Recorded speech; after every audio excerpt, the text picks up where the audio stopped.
one.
Hi there, everybody, and welcome to Roll with Advantage. Man, my camera's weirdly angled right now. Welcome to Roll with Advantage. Great to have you here. Very excited to finally be back for the Isles of Iverion. Man, I need to fix my camera. What's going on right now, dude? Yeah, hyper zoomed in. Yeah, that was weird. Welcome to Roll with Advantage. The bookshelves are all... I'm going to have to fix that in a second. Welcome to Roll with Advantage. Great to have you all here after a little bit of a hiatus from the Isles of Iverion, but we're going to dive right back in. Two things. Gemma's running a little bit late. She's a little sleepy. She forgot to set her alarm. That's okay. We forgive her. River, however, will actually be gone for the next 3 sessions. So there will be no Eurydice for the next 3 sessions. And... same as this happened last time when Eurydice had to sort of step away. She will be pulled away for a narrative reason, but I just ask when that happens that we all kind of work together just to, you know, let it happen. And then she'll be back. And then actually, Eurydice, River, and I will be doing a session one-on-one with her small little adventure that happens while she is away. Those are the 2 big things. So with that, let's go ahead and roll the intro and get started.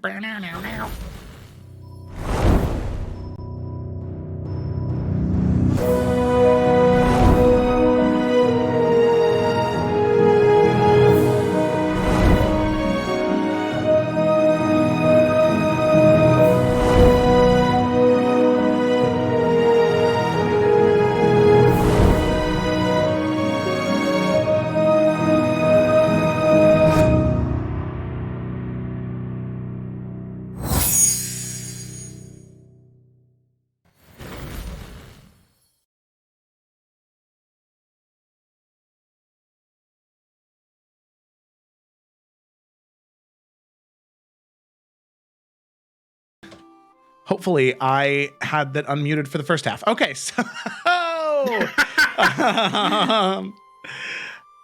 hi. There's Gemma. Hi, Gemma. Hi, Gemma. Hi. It's okay. It's okay. Good morning. Good morning. All right. So, as is tradition here on Roll with Advantage, I do not do the summary. I have my players do the summary, and this week on summary is Ryan. Ryan, whenever you're ready, go ahead and take it away. All right. So, the party gathers themselves together and return to Lila's tower, heading back to rest with mixed feelings about their victory over Lord Khan. The next morning, Lady Hornwood arrived and spoke to Nalfian, Lila, and Twig about the events of the previous night. She thanks the party for their efforts and rewards them with some platinum and an enchanted horn. Lady Hornwood made particular note that it was nice to see the Foresters returning. She promised support for the reclaiming of Haskin's Hollow. During breakfast, Eurydice returned and shared her story of working with the Silent Shields to fight off 2 different members of the Forsaken. Mirka? So I'm always worried I'm going to say that. Yeah, it's Mirka. Yeah, you're right. Yes, okay, I was like, I think so. Mirka and a being known simply as It. While neither of the Forsaken were killed, they were chased off and the area was cleansed of the darkness that was controlling it. Loghain instructs Blossom to remain with the Forerunners at this time, wanting them to succeed on their mission. Blossom is hesitant, but accepts the charge. After preparing themselves, the party made their way back to the cultist den, the same spot where Thor said he killed Laura Khan. Killed in air quotes. After inspecting the place, Yorick claimed a hammer that he later attuned to. Along with this, a letter was found showing that Parido and Laura Khan were in communication, and the Forsaken were growing continuously suspicious of Malice's actions. Should Laura Khan have deemed it necessary, he could have summoned his dragon to raze the city to the ground. With House Markel's main base of operations in Hearthcrest devastated, the group found themselves focusing on more pleasant things. They went to the local card shop and officially signed Twig up for the Kingdoms and Castles tournament, also buying a few new cards to continue to strengthen her deck. Yorick also bought, like, a lot of drugs. He wanted some Pidus, and he absolutely got, like, 300 gold worth of it, but we don't need to focus on that right now. The party then went out, taking their earned money and buying various magical upgrades for themselves. With their shopping completed, they traveled to the nearby conservatory and enjoyed the plant life.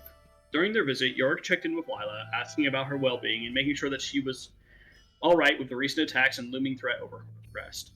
Lila voiced her concerns, talking about her uncertainty of what she should do, as she fears Laura Khan could return to attack the city while she is still in the Astral Sea. Yorick offers what support he can, along with some distraction to try and cheer her up. The party then heads to the planetarium, where Lila has a story and presentation to share. Yeah. And scene. Exactly. So that is right where we're going to go ahead and pick up our group of merry adventurers, having head from the conservatory all the way to the planetarium, right? Observatory? Yeah. Same difference in this scenario. So making the small walk from one place to another. As all of you are walking there, making your way into the sort of lobby of the planetarium, you can already see that you understand why Lila had such a big influence of the stars on her life. Just walking into the lobby, not even being in the actual planetarium itself, it's beautiful. It is decadent and well made and just all around a sight to behold. And you're not even in the actual observatory yet. So as you walk in, you can see these marvelous columns of marble, sort of with inlay work of gold that cascade up and spread out into these like almost like branching out trees on the pillars, but instead of branching out into leaves, they branch out into stars. And you can see in here on top of just being having a lot of symbolism of the astral sea and of stars. There's also a lot of religious idols of Corellian in here as well. It's the two kind of going hand in hand. So as all of you enter, Lila, I pass it off to you because this is your place. So what do you show the people? What is it looking like?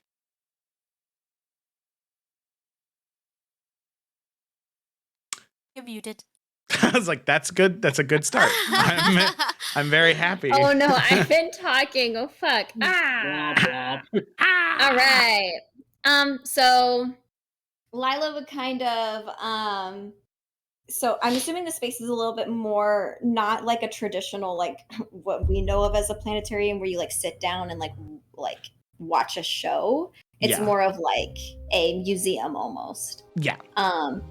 So she's gonna bring them in.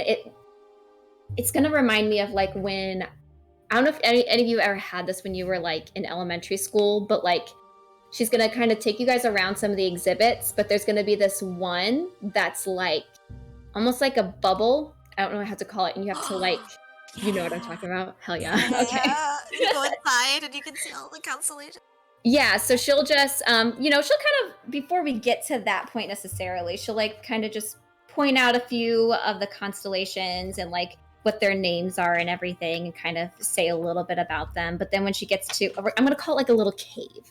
When she gets there, she's going to tell one of the like people at the, I don't know, museum attendees or whatever, attendants, that's it.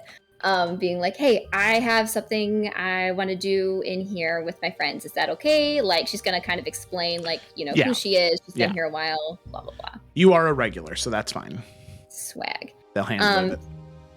Nice. So we go in through this, like, little tunnel, and it's, like, actually, like, kind of small, so you have to, like, crawl in there almost. And then when you enter, it's moving. It's not just, like, still images of stars. It's, like, galaxies and everything across this whole like dome, and it's like intimate, but it feels vast and empty. Like these are walls, but you feel like if you reached your hand out, your hand would keep going. So we'll sit everyone down, and she's like, okay, so can I tell you guys a little one of my favorite like stories, because there's lots of different heroes just out there, and their stories just hidden within these stars, and I kind of want to tell you guys a story of one of my favorite ones. Oh, hell yeah. Good story. Nothing high fives, Yorick. Yeah. So she'll get out her wand, and she'll start to like almost like pick stars out of each constellation, and it starts to move into these shapes, almost like when Simba was looking up and talking to Mufasa in the stars. So the story almost kind of like starts to happen in front of you. So you see this man and woman and they're just living their lives, meeting each other just in passing. And Lila's going to say, so this is Scylla and Angelus, and they lived here in Hearthcrest ages ago. And this is all just hearsay. We're not sure. We've learned this just kind of from studying the stars. And so you see their images kind of just like start to fall in love. They maybe pass each other like love letters in passing at like the bakery or something. Very sweet. But Angelus then is greeted by Corellian, actually. And Corellian explains to Angelus that he is his son. And Angelus then sprouts these angelic wings, and he has a duty to uphold for Corellian. He has to leave the town. Now Angelus goes, and he has to explain this to Scylla, even though he was wanting to start his life with Scylla. He needs to go and fulfill this duty. And Scylla doesn't understand. She doesn't grasp the concept that she's dating the son of a god. And so he has to leave her despite like her wishes. He's like, I promise I'll be back. I promise. And he leaves. But on his journeys, he's fighting all these great creatures and things in the name of Corellian. But instead of him falling, he ascends. He ascends to be the next Corellian. And he doesn't get to return to Scylla. And Scylla waits years and years and years until she's so sad, she's driven herself into the ocean. And Corellian is watching her and wishing that or Corellian Angelus, the Angelus Corellian, is wishing that he could tell her that it's okay, live your life, move on. But instead of that, as she's driving herself into the sea, that's when they meet again for the first time since he left, explaining everything to her. And though she's trying to cast away her life, he turns her legs into basically like a mermaid, so she can breathe and live a whole new life under the water.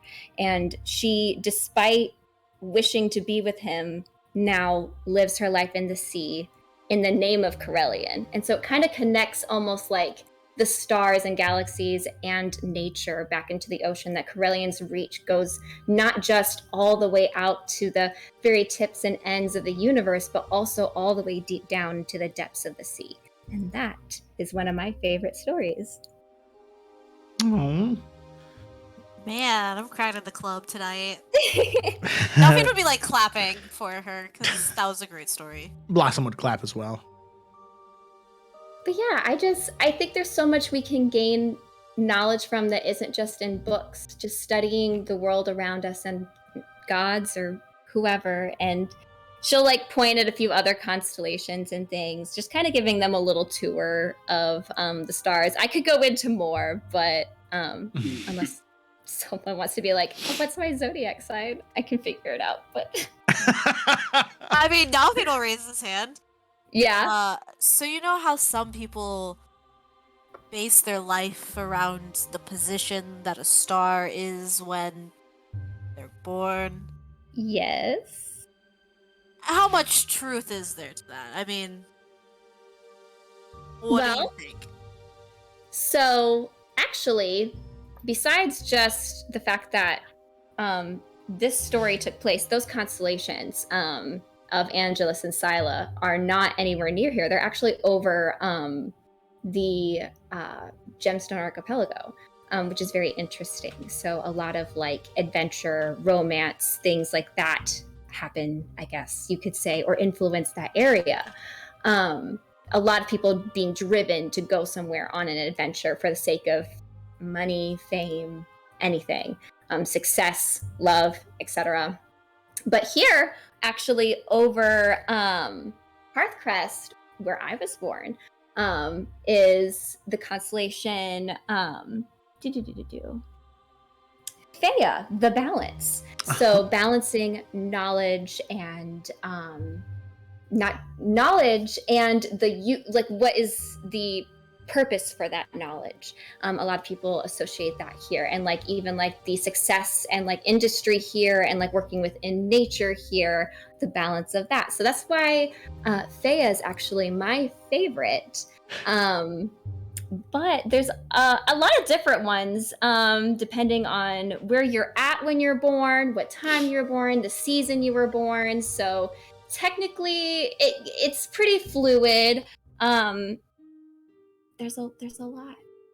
When were you born, Nalfian? What is the word for the month for November? Well, that's when Hearthfire.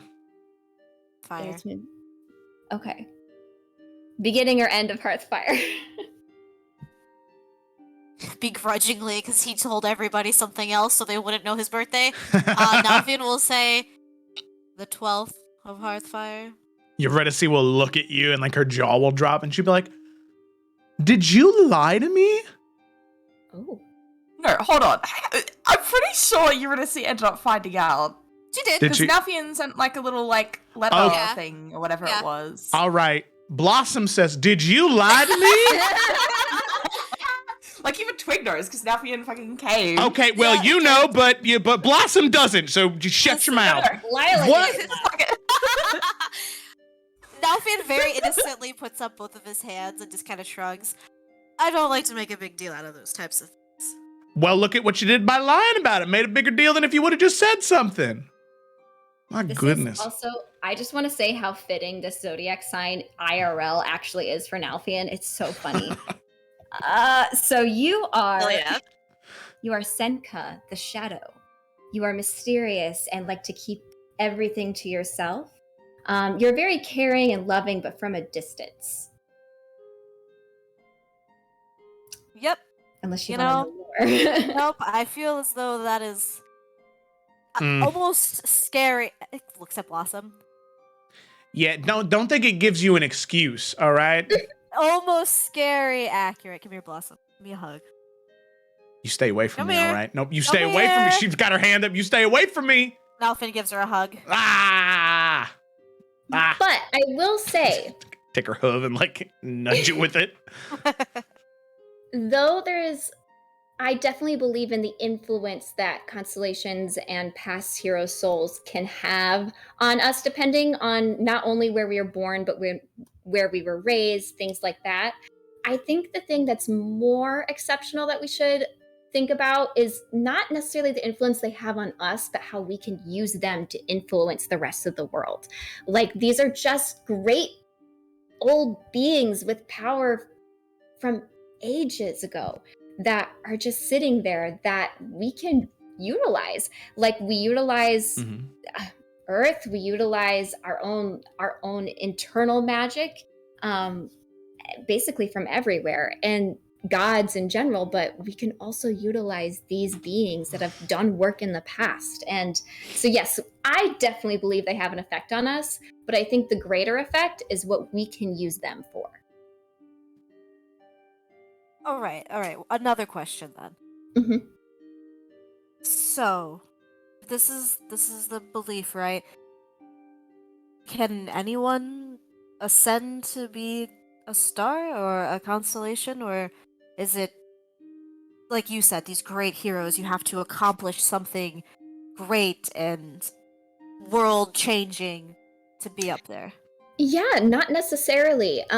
Technically anybody can. It does have to be, you do have to be chosen by a god to have your soul put there, but not every great being becomes a star.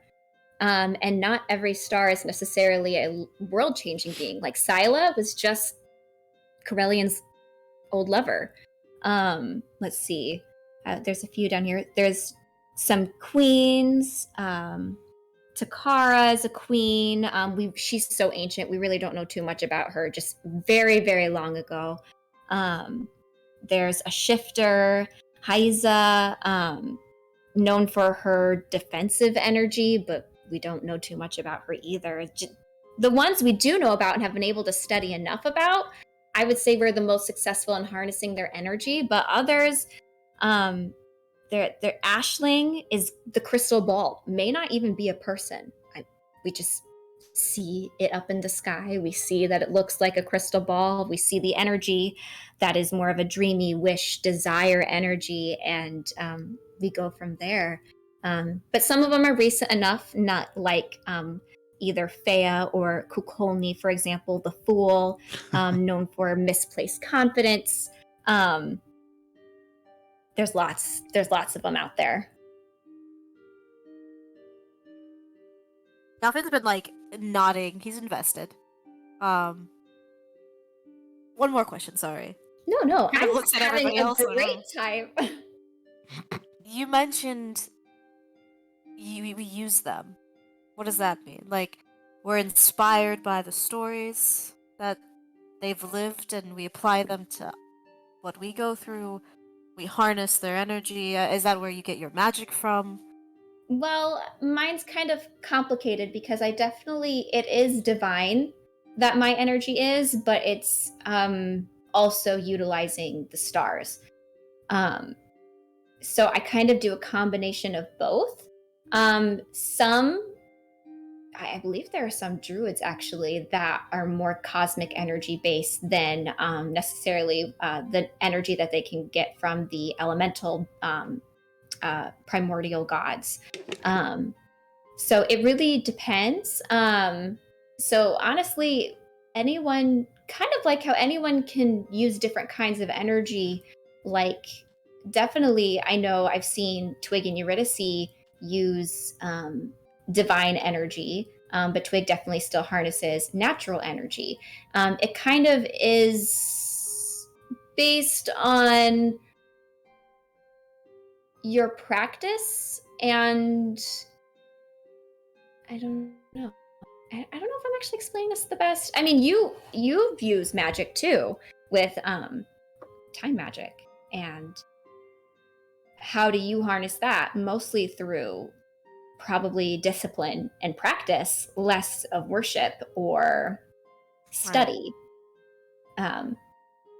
It's kind of a phenomenon that we've been trying to, especially at Hearthcrest, understand completely, because I would say divine energy is the most like obvious of where that energy is being pulled and the stronger connection you have with your god. I'd say natural and the primordial energies are also very easy to understand, but wizards, just being able to study enough, to have discipline enough to create magic, and not necessarily magical beings, like plenty of humans who are most of the time void of natural magic of their essence can still do this, while elves, dragonborn, gnomes, many other beings are already tied to magic in some way, born with it. It's very interesting.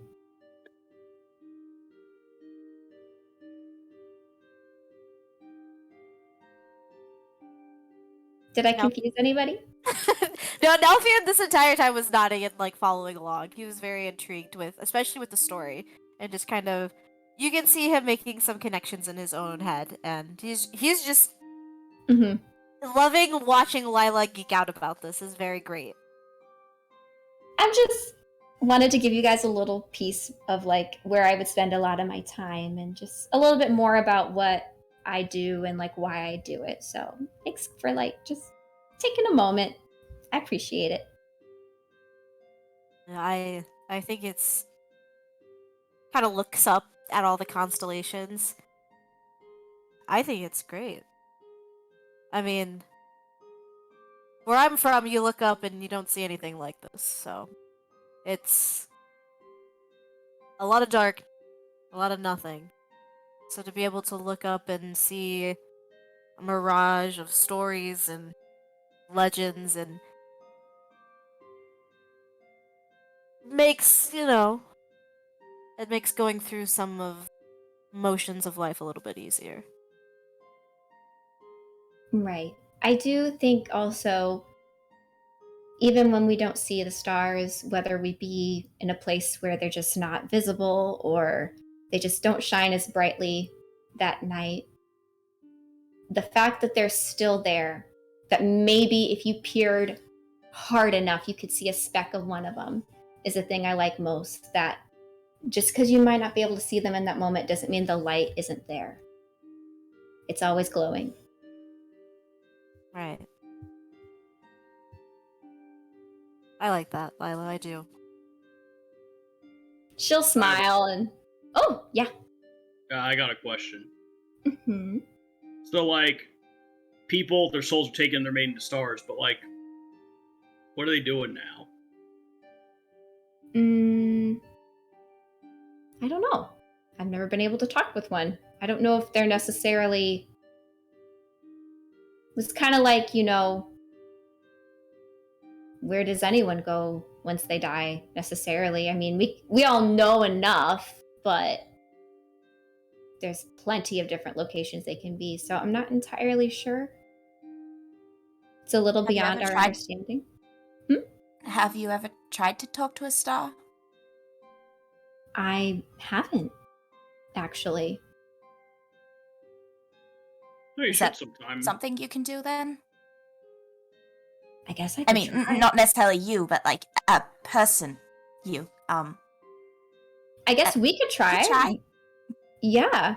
I think, honestly, because it seems like House Markle really had made some strides, and it's really unfortunate that a lot of that was lost. So maybe this tool that we get, especially since there's a little bit of time involvement with its magic, maybe that was a piece of it, was not just harnessing the energy from the souls that are now stars, but maybe even getting to speak with them, get their assistance and their wisdom. That would be fascinating. I guess it wouldn't be any more difficult than, people who talk to spirits after they die. I've done that before. So just they're very, very far away. I wonder what eternity does to a soul.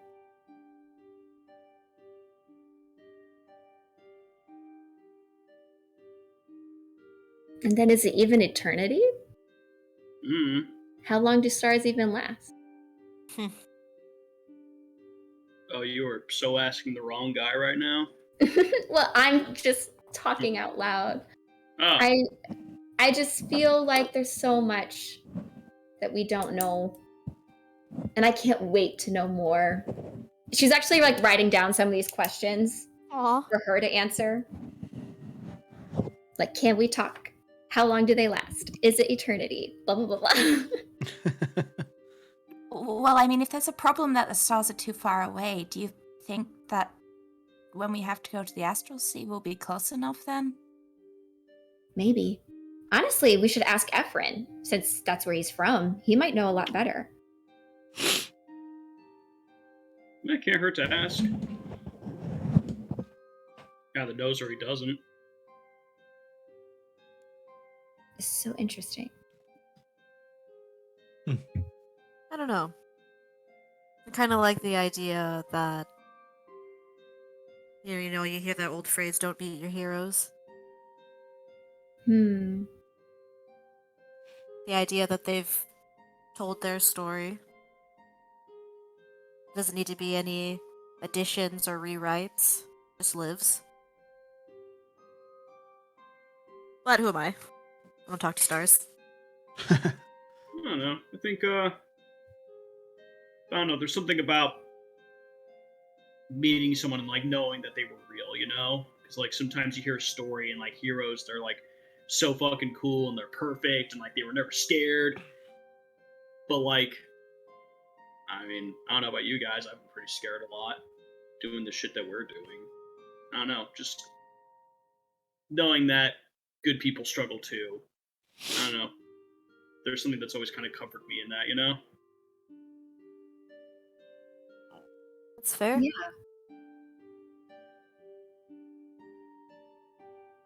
Guess we'll find out in a month.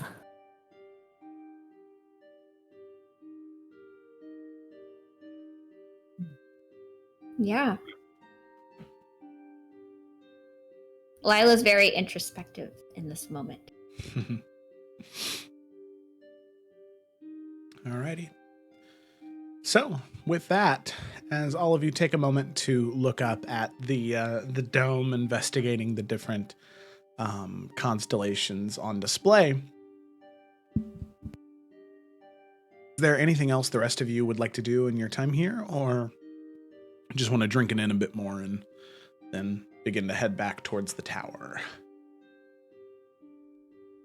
I thought. Go ahead. I was just gonna say I'm good personally. At least done here, not necessarily done with things for tonight, but just done. No, yeah. I just yeah. thought Jumbo made a comment about looking around for the Pokemon trainer here. Yeah. Just ruin the atmosphere of everything. But yeah, in terms of like done here, like I feel like it's late anyways, you know. We're having a whole ass moment. Like Twig would want to interrupt that.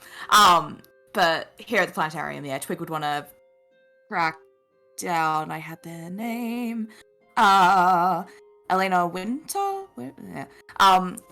Yeah. One of the people that Alistair talked to her about. Okay. And fucking smash their ass. But yeah. Oh. Okay.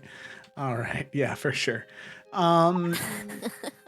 So go ahead and make an investigation check for me, Twig. Just as like passively, you know, as you're just not trying too hard. You're trying to do this maybe a little bit on the DL here. Oh, I'm actually totally getting my shit. Mhm. D20.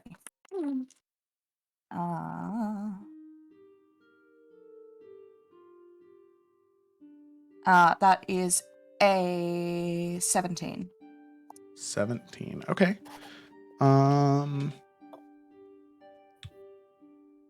So, Winter. The 17, lucky for you, they are the head of the planetarium. So you're able to just sort of, you know, maybe as you're coming back from using the restroom or something, you catch a bit of a conversation. There are two people talking about getting ready to close down the planetarium for the night. And there's this man speaking to this elvish woman. And the man says, so, Elena, is there anything else you'd like me to do for the night, or am I free to go? And the elvish woman looks to him and says, no, Gerald, you're free to leave. Enjoy the rest of your evening, all right? I'll see you in the morning. And you can see that the gown she wears is not necessarily gaudy or over the top, a very simple like slip dress, but it has this pattern work on it, that of constellations. Very, very, very light, like kind of one of those things where the light has to hit it right in order for you to see the detail work on the dress she wears. But you do see her and you have confirmation that this is Elena and she's probably the head.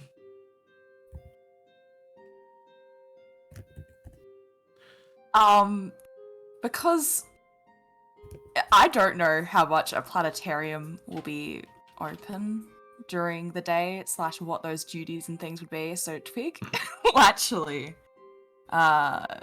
just, you know, get up to her, just with the intent of like arranging a game tomorrow during the day. Mm-hmm. Okay, so as you approach, yeah. Excuse me. You knew an Alistair, I believe, right?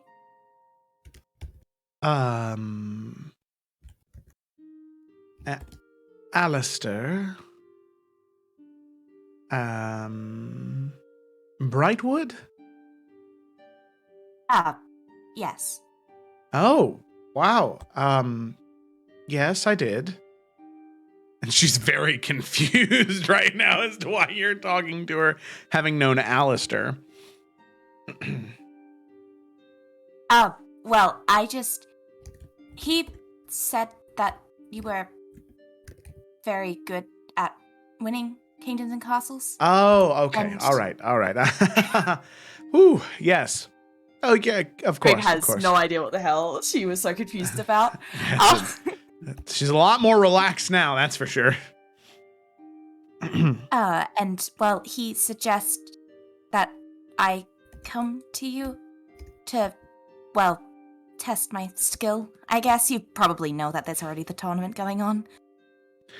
Yeah, sadly, I'm a little busy on Monday, so I'm not able to participate. But if you'd like to play, I'd be more than happy to do so now. Those things slow down as the night grows. Not very many people stop by the planetarium since, well, they can. And she points up to the glass dome in the lobby you're currently standing in. They can see it outside. So if you'd like to now, I'd be more than happy to.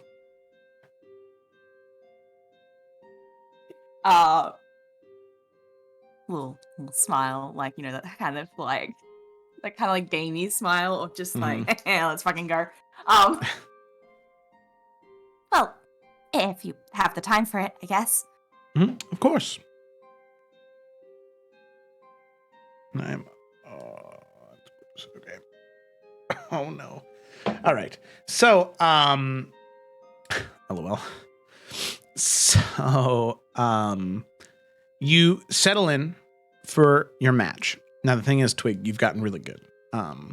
So for this match in particular, considering that for the tourney itself, which we're probably going to do today, maybe you're going to be playing 5 games of those back to back with the real rolls, 3 rolls for each one with all the modifiers. So for right now, you just you struggle a little bit, but eventually at the end you do eventually win, right? She is good, but she's not the best you've played. Alistair was definitely better than her.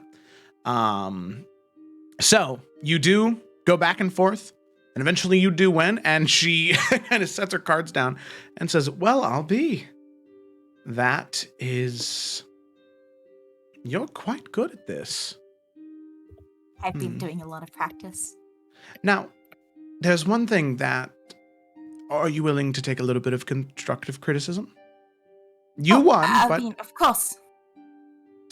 One thing you should think about doing is... And I wouldn't do this too often, but if you find you're fighting against somebody, and you'd like a way to, at least one round, kind of take them down a peg, what you can do is, you can do something like this. And she, like, riffles her cards, like, with them in her hand, like filtering through one by one, and they make this really annoying noise.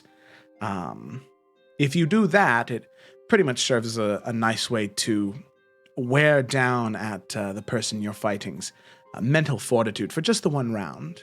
Eventually, after the rest of the game, they get used to it, but it could come in handy if you need a little bit of a competitive edge. So, Twig, you've now gained the ability, and you got to write this down so you can remember all the abilities you have on any given round.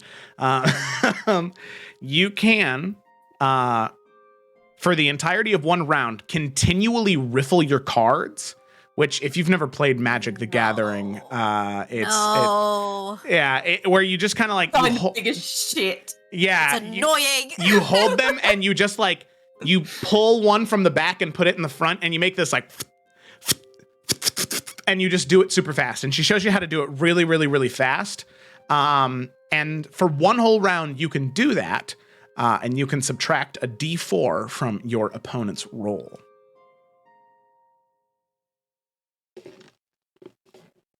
Throws them off mentally.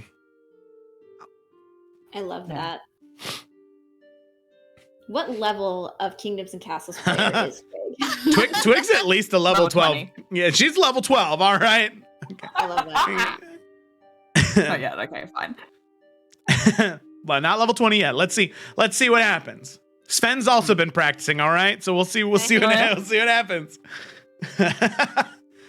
I'm just saying, Varnast wouldn't win again. Sven's got too many tricks. I believe the dice make that decision. Well, Sven's got a lot more tricks up his sleeve now. He's got tactics to subtract and add things. So we'll see what happens. All right. So Twig, you beat Elena, and she thanks you for the wonderful game. And she says, I'm sorry to say I don't have any exceedingly rare cards. Not anymore, at least. But what I can give you is this for winning. And you do have quite a nice case. But, well, I have to give something, especially in a match like these. So here. And she'll She has a couple of extra cases where she had a couple of decks, and she takes one of the decks of cards out and hands you a deck case. And this is a very, very, very nice case. You can see that it is a deep wood with silver metal inlay, and the inside has this deep, deep, deep purple velvet that allow the cards to set in there very nicely and not get cut up or scraped at all from the wood or metal. But on top of that, the detail work on the box itself looks like constellations and stars with those thin interconnected lines. And even when you hold it in the moonlight, there's a small sheen of magical energy to it. So you now have a magical Kingdoms and Castles deck box. All I need in life. That provides a small amount of dim light under the sign or under the stars. So in moonlight, this deck box glows. Congratulations. That's sick. Yeah, imagine the whole time as she's walking back, she'll just like have it and is like doing that thing where you like slightly like wiggle it around to like see the glow. Yep. So yeah, she's just do that and just to come back to the party and just like kind of hold it up, especially to Lila. Look at this.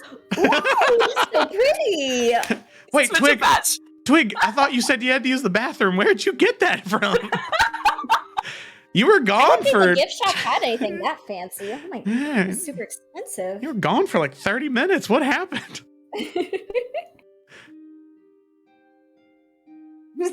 I guess you don't have to say anything. That's fine. Yeah, no. Everyone's just looking at Twig like, I didn't mean to call you out on your long trip to the bathroom. I was just worried about you. Dying. Well, I met with one of the people Alistair told me to find that were meant to be really good. And, well, I beat her, so she gave me this, and I guess... you did? Yeah, he's gonna high five the shit out of you, Twig. His hand is like Weak- probably like Weak 3 limb times. biscuit of a high five back. All right, that's good. That means, everyone else in this competition, you're gonna wipe the floor with them. Oh my gosh, I think our shirts are going to be in too, so we need to get back and make sure those fit, so we can get those tailored just in case. Their shirts? Yes, we have Team Twig shirts. TT. Oh, sick. They got little twigs on them. It is incredibly apparent to me that none of you have been in a position where your child would rather die than be embarrassed by you. Well, all right. I don't have a baby. It was just very silent throughout all of that, but as soon as possible started talking about that, she's just nodding. Right. We also have pom-poms that are House Forester colored. Oh. Green. Blossom will Green just and Blossom will put a hand on your shoulder, Green Twig, and green. and say, "It's all right, dear. You'll make it out alive. I promise." I feel like I'm less sore.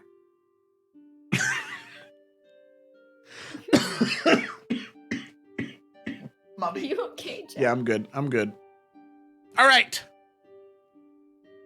So, with that, Kingdoms and Castles match had the party planetarium closing down.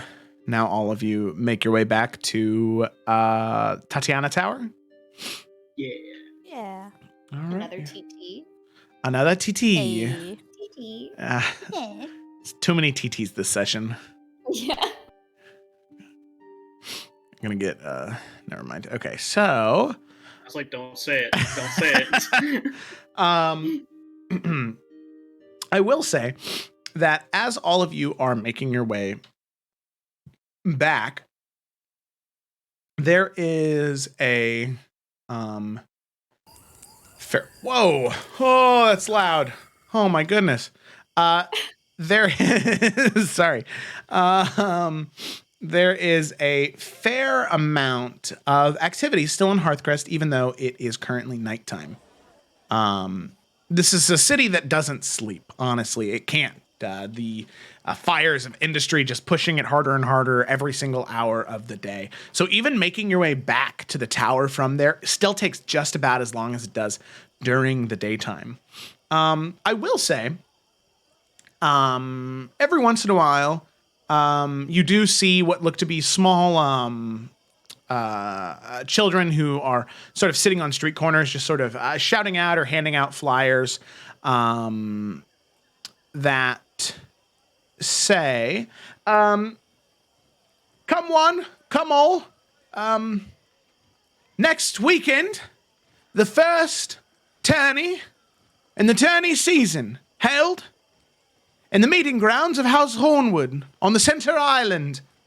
Any knight worth his name and worth his weight will be there, ready for the opening of the ceremony of the Green Lady. Come prove your worth to the Green Lady, and the first chance you will this season. Come on, come on. They're kind of handing out flowers. Now Faye's taking a fucking flyer. Here you are, sir. Here you are, sir. There you go. Can you read the flyer? What Yeah. does it say specifically? So, what it says specifically is calling all knights to Hornwood Plaza. Test your mettle, your strength, and your wit in the first tourney of the season. As summer approaches, so does the Festival of the Green Lady. Begin to prove yourself here and now. Validate your noble lineage and set out on the noble path to gain the Green Lady's favor. And then on the very bottom, it says that next weekend, starting on Friday the 27th, is when that tourney will begin, and it's all weekend. Held in flips it over. yeah, Oh, number God. number 7 down here is where it's held. So in the center island, in that big building right there. Ooh. Oh, fun. There will He's gonna be. look at the. Oh, go ahead. Sorry. I'm sorry. This is the last thing. So there will be jousting, and the jousting will immediately go into a melee. So when you're knocked off your horse, you knock your person off your horse, you will immediately go into a melee at that point. So that's a conjoined event. There will also be an archery competition, and there will be several entertainment events as well. In fact, it says that there will be a special performance of one of the newest works by William Bosserman, starring William Bosserman himself. Yo, no way. This is medieval times. I'm so This is medieval times.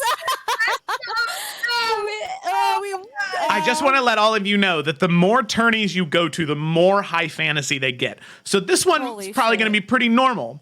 The next ones you go to, especially the Festival of the Green Lady, that one's going to be fucking weird, all right? Just letting you know in advance. Hell yeah. Hell yeah.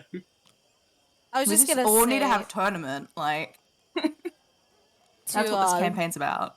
to the small child. Keeps I don't know. interrupting. No, it's okay. Nalfian eats the paper and says nothing else. Oh my god. No, you're fine. I'm just kidding. Wait, oh my god, I missed something there. What? No. Don't worry about it. Does it say anywhere where to sign up? That's all he was trying to glean. Sorry. No, you would come on the day of the event because you need to. Oh, you just show up. You just show up, and you need to validate your noble lineage. That's the big thing. Oh, what the fuck does Oh my that mean? gosh. We need more shirts. Different pom poms. Well, Well, no, I it's mean- Forrester, so same pom poms, different shirt. Lila, Oh, I you gotta do have- recycle him for now? He doesn't get his own special pom-pom? You guys just take a Sharpie and just cross out twig on it and write Nalf on the front of it. These are just colored in your Forrester. Oh my gosh. Trying to reduce, reuse, recycle. Make Reduce. them Vania colors. Can I be Oh, Can I be Paul Bettany from A Knight's Tale for Nalfian? oh my god. Perfect. Nalfian kind of looks at Lila and just like, he has his cloak that has like House Forrester insignia on it. And he looks to her because he would assume she would know this. Do you think this would be enough validation? Kind of looking at Twig and Lila both.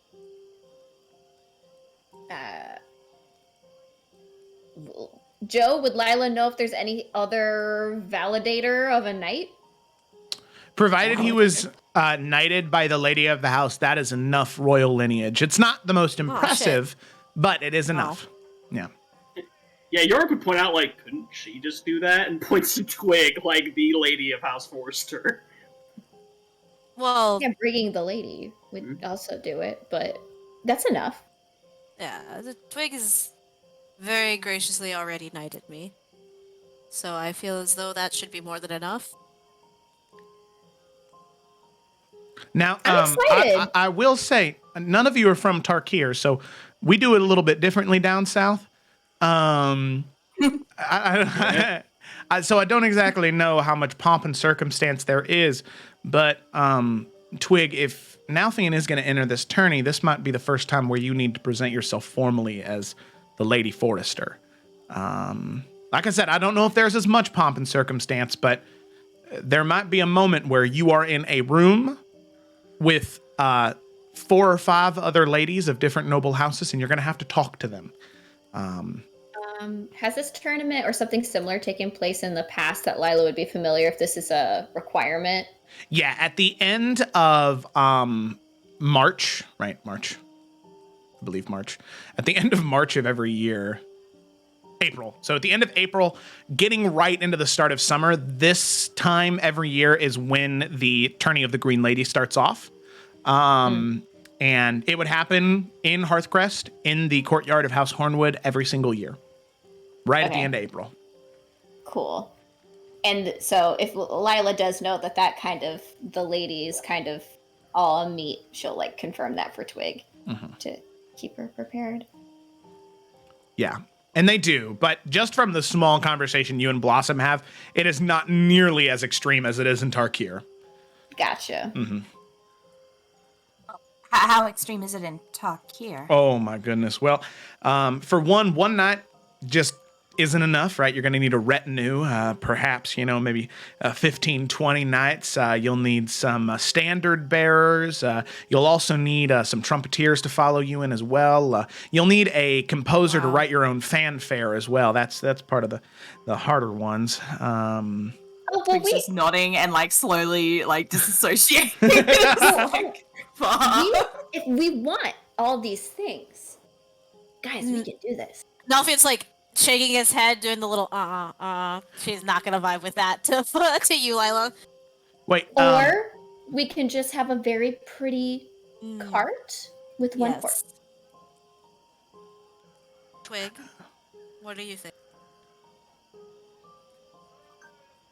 I mean, it's not like I need to go in there alone, right? Absolutely not. Lila, I'm sure, would love to accompany you. Eurydice, too. I can be as well. I'm familiar. And it might be a good idea to Nalfian, you'll probably be busy with the tourney. Yeah, so we'll need Yorick around for our protection. Oh, Not that we don't need it, but... Is he allowed to... I didn't want to leave him out. No, yeah, he'd be allowed to come in. Right.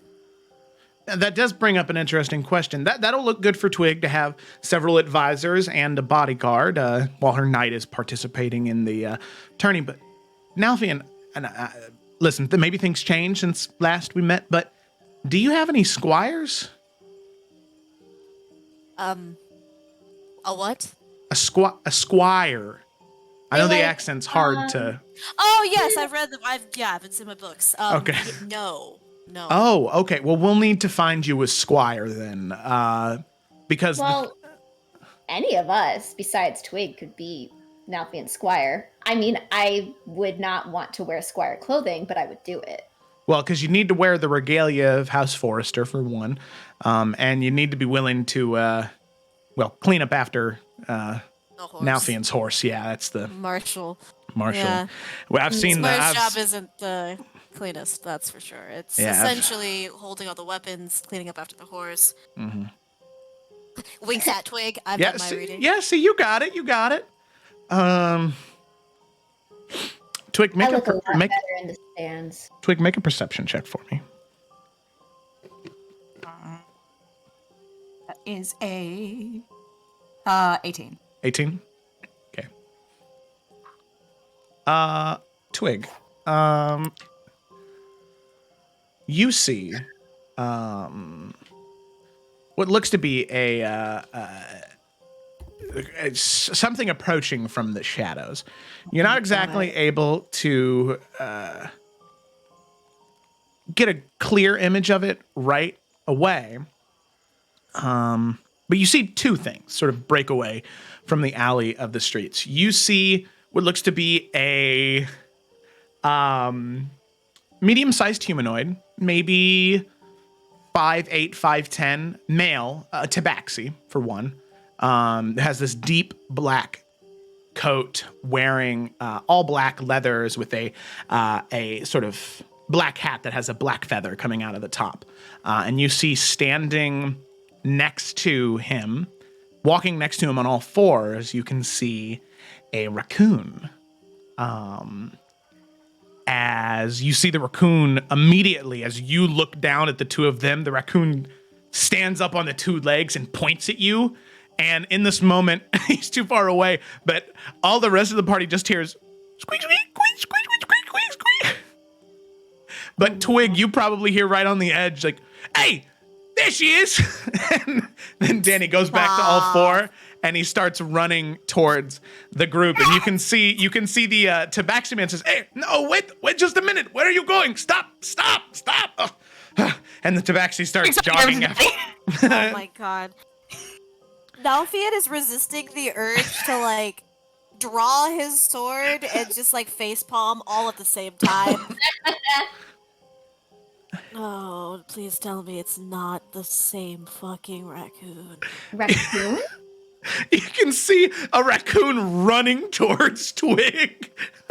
And it, like, running to the raccoon. And the raccoon jumps up into Twig and, like, and, like, latches onto Twig as Twig do you hold Danny. It's like one of those, like, you've just it's like one of those, like, scenes of just, like, you know, from the airport where it's like, you know, you fly from the sea for so long and you just run and, like, go and, like, hug, like, it's a fucking raccoon. As Danny's a chubby raccoon, so his, like, legs are dangling with his, like, little, like, scratchy feet dangling, and the sort of Tabaxi catches up. Oh, I've never seen him run that fast before. Wow. Hi. Nalfian is gonna, like, put his hands on his, like, holding his hilt, looking at him posing, and he's just gonna look at the raccoon and he's just gonna simply say, Danny.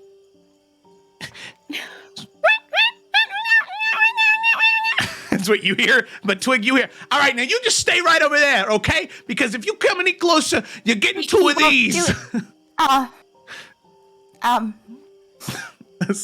You're now just holding a raccoon just in the middle of the It turns street. to Lila and Yorick. Listen, this is a very long story, but to make things incredibly short, I was taking Twig on a very nice. Listen, you know, it's been a long time. I'm gonna give you the benefit of the doubt, friend. Turns back to the two of them. I was taking Twig out to see, you know, the theater from a different perspective. It was very beautiful, out by the river, having a great time. And then this one approaches, trying to coerce her into stealing a sandwich from somebody else. It's a whole thing. And then he made her cry. And so you did. You made her cry. You're telling the story wrong. You're telling it wrong. She was by herself first. She asked me if she could do anything for me, and I told her she could do something for me. You're a liar. You're a liar. End of story. They made up. We didn't steal it. It was asked for. The rest was not really. It was a misunderstanding, if anything. Raccoon. Okay. Nice to meet you, Danny. York waves. Danny will wave back. Yeah. Hi. What are you even doing here, though? How did you get here? Obviously, only directing this to Danny, not this mysterious Tabaxi guy. Yeah. Oh, well, you know, Twig, I'm gonna be honest. After you called me a rat, I didn't. I started. I know. I understand. Miscommunication, misunderstanding. It's okay. What's important? And his two little raccoon hands touch your face. kind of mushes Oh it my together.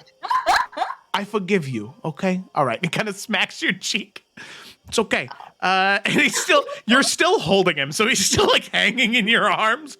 He's fine, by the way. He is not upset that he's being held right now. It's just he's just like wiggly, you know? So I want to do the long cat thing where you like just hold them by little armpits and wiggle them. Yeah. That's exactly what's happening. And he's not bothered. He's fine. So, you know, that happened, and I'm not gonna lie, I got pretty down on myself after that. You know, me and the boys, we broke up. We had some disagreements. I wanted to do something more than just dig through the trash day after day. I wanted to be more, do more, see more. You know? And that's when I met Elowin. And that's when, you know, that's when I talked to Mom and I talked to you at the same time. And I realized, you know, I got you wrong. And I know you said I didn't need to apologize. And I appreciate that because, I did mess up.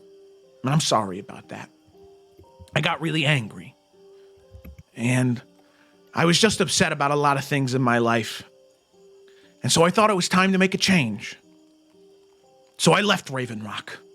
I just went out into the world and I just wanted to see something different, something new. I tried to get onto a ship, but they stopped me at the dock and they threw me off. I learned how to swim that day, though. And I swam far. Oh, buddy. Not very far. Luckily, this guy right here, he saw me drowning and he picked me up. So I thank that. This is my friend Trouble. His real name's too hard to say. So I just call him Trouble. Well, is he trouble, though? He's fine. And the Tabaxi looks down. He's like, you know I can understand you, right?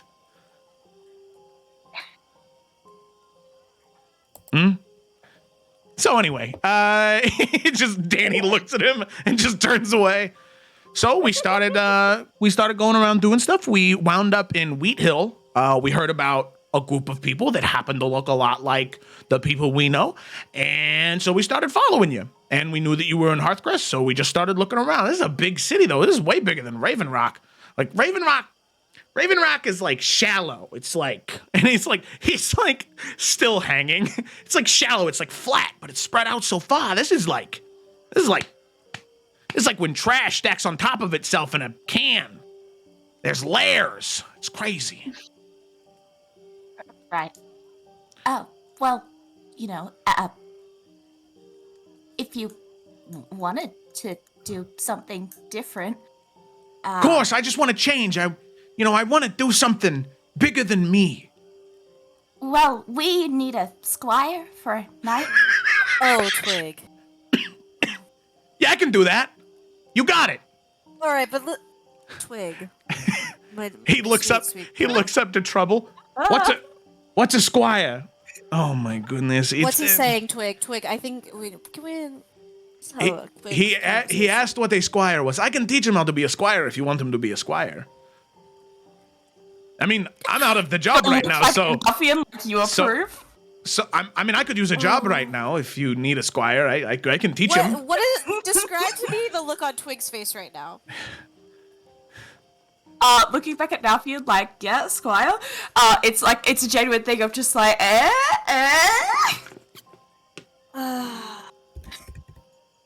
Danny, if you can understand me, which I assume you can. Twig's still holding him as he's hanging there. He's just looking at you. He nods. Yeah, Twig will like face him around and like turn him around, like Simba present him to Doc. like in Sea of Thieves when you're holding your pet and you just push it out to somebody.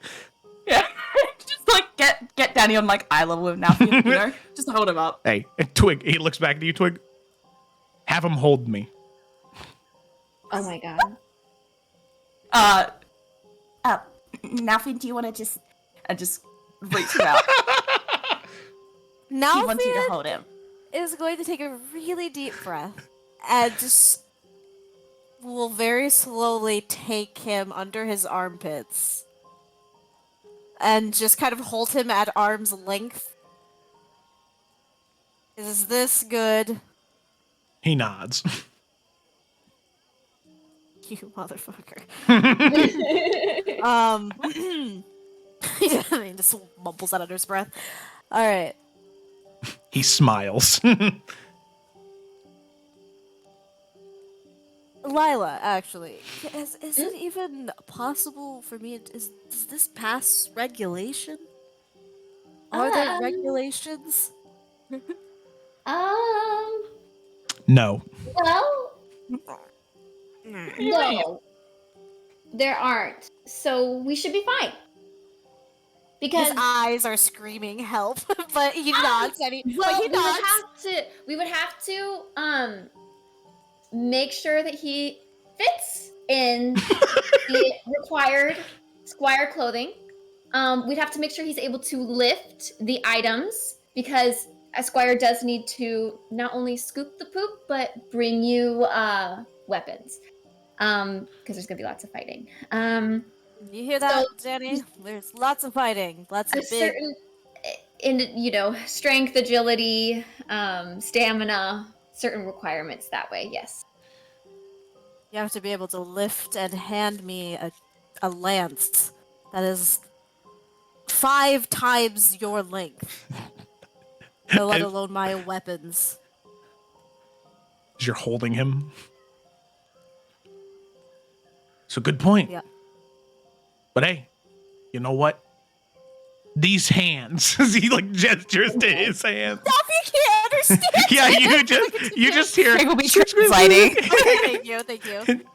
These hands, they might not be as strong as yours, but my mind is sharp. I can do this. I want Twig saying after, just like in her own way. His hands, they might not be as strong, but his, I can't even remember. His mind is just as sharp. Something like that. Can his mind lift the lance? No. Yorick raises a hand. Well, what if we then do it the other way around, right? Danny becomes... No. I'm sorry, Twig. My dear, I would give you the moon and back, but that is one thing I will not give you. Yorick, please, yes. What's your thoughts? Well, I mean, we're in Hearthcrest, one of the most, famous magical cities there is, right? I mean, someone could polymorph him for a little bit. Dalfian's jaw. Cinderella, this shit. Oh my god. And you know what? Hey, there's only one thing better than one squire. 2 squires. Huh? And he looks back towards his tabaxi friend. And he leans into you, Nalfian. You can't understand him, but he says, come on, give the guy a job, all right? He's been carrying my weight for the past, 3 months, all right? Give the guy a job. Alright, listen. And he, Nalfian will, bring Danny a little bit closer. How about this? Danny, I'm sorry, friend. Trouble. Yorick, myself. My name isn't even that hard. It's Tiberius. That's my name. Tiberius. Beautiful. How about myself, Yorick, Danny, Tiberius? Later. Looking at the sky, it's already later. What if we, Lila, if you have somewhere out back, we can train, we can bring in Marshall, we can do a couple of things. Why don't we give it a test? Right? We can see how you do, and if you feel as though you are capable of lifting and keeping up, go forward with it. Is that fair? Yeah. However, I feel like my polymorph idea got really ignored. I really like this idea. Get Danny some kind of thing that will allow him to polymorph at will. yeah. So that this could be a continued bit of just getting fucking Or isn't there just Danny to do shit. what is it? There's a spell to make someone bigger, right? We could just make a bigger Danny. Yes, enlarge. Yes. Enlarge and awaken Danny. So that way he can speak and he's just a large, or he's a medium-sized raccoon. Awful. I can learn, prepare, enlarge, and reduce. We can have Big Boy Raccoon. Okay, so that means if there's anything I can't lift, okay, right? If I'm still small, if I'm still normal-sized raccoon, Well, right? listen, I wasn't quite finished there, friend. Okay. I agree, Yorick. I think that's a great idea. Thank you. Because I'm sorry to say, Danny, at this width and height, I don't think you're gonna be of much help. He leans in. Why'd you say width like that? Oh, So if we can find now, if he doesn't know what he said, unless he translated that.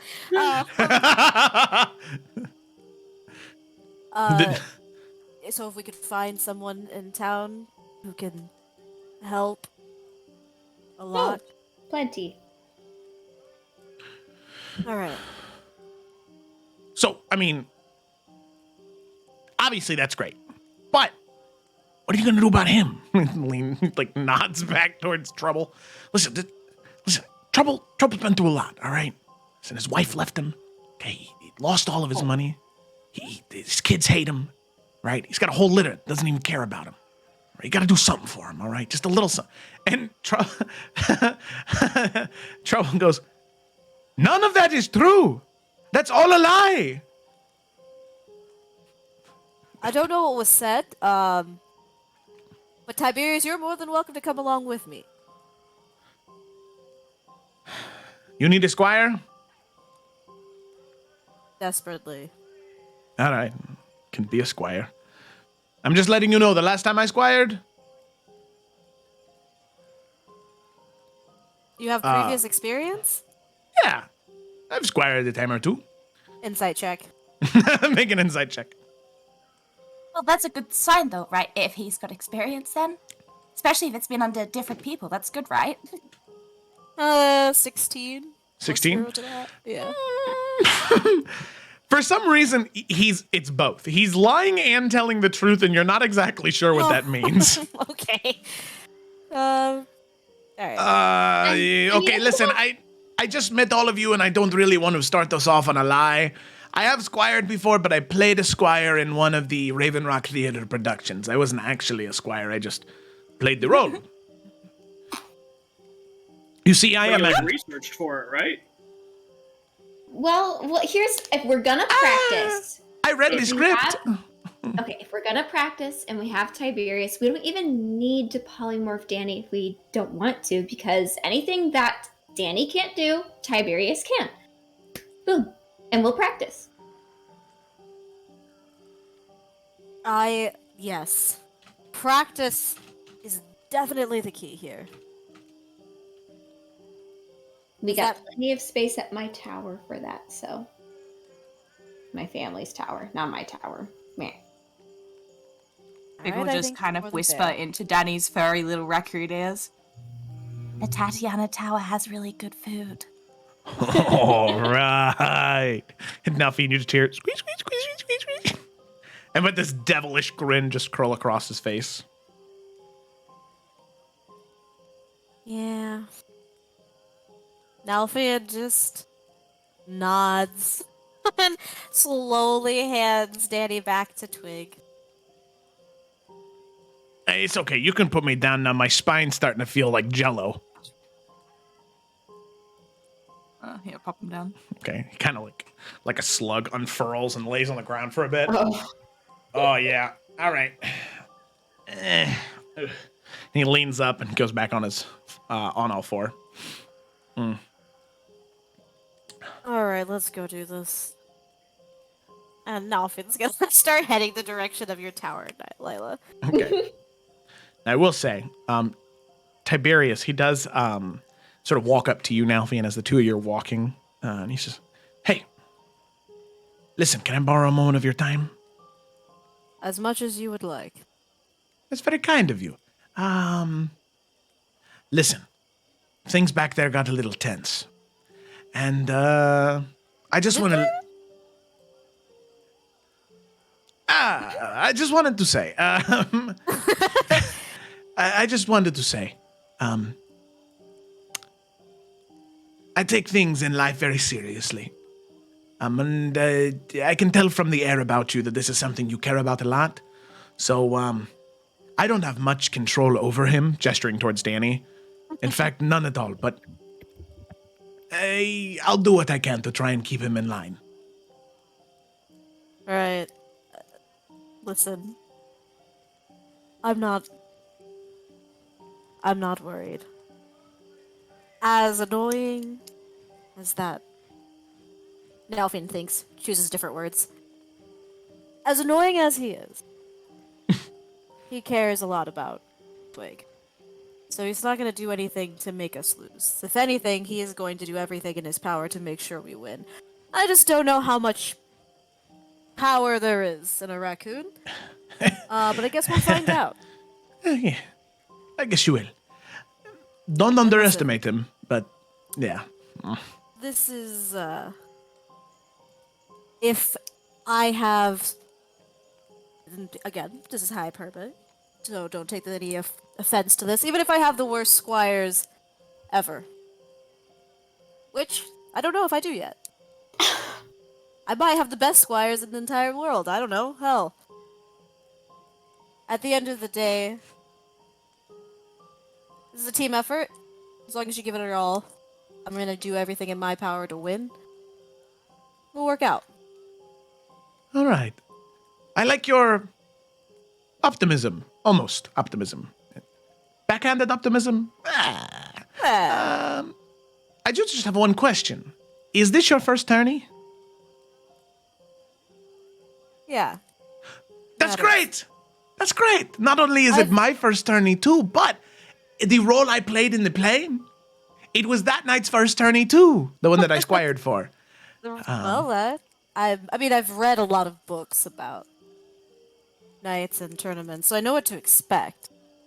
Yeah. But I just hope things turn out better for you than the night that I squired for. What happened to him? Oh, a piece of wood jammed into his throat through the helmet. He died. I got to deliver this beautiful monologue over his body, and it was just so gripping, and I felt so into it. You still remember it?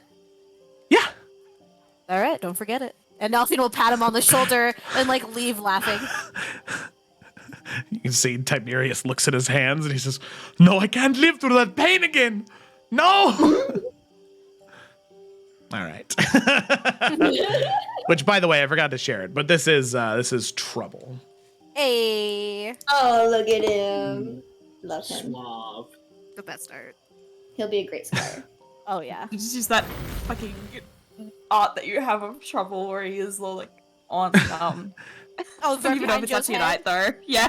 Yeah. Literally the one behind me. That one gave off too many knight vibes, so I wanted to make sure that it was that he was squiring it up. That's true. Maybe Yeah. Danny can become a knight. Who knows? Well, maybe when the royal That's what retinue, squires do. yeah, They level up to become knights. They work their way up. the royal retinue that leads Twig in, it'll be Twig and Nalfian, and then behind Twig and Nalfian, it'll be Danny in trouble. House Forrester has the wildest fucking look, and it's amazing, and I love it. Yep. Got to change what it means to be a knight. I mean, I Needs will to be say, raccoon. this entire time, Nelfian, though his eyes have never rolled harder and narrowed more, there has been a smile on his face the entire time. Mm-hmm. Okay. Wonderful, wonderful.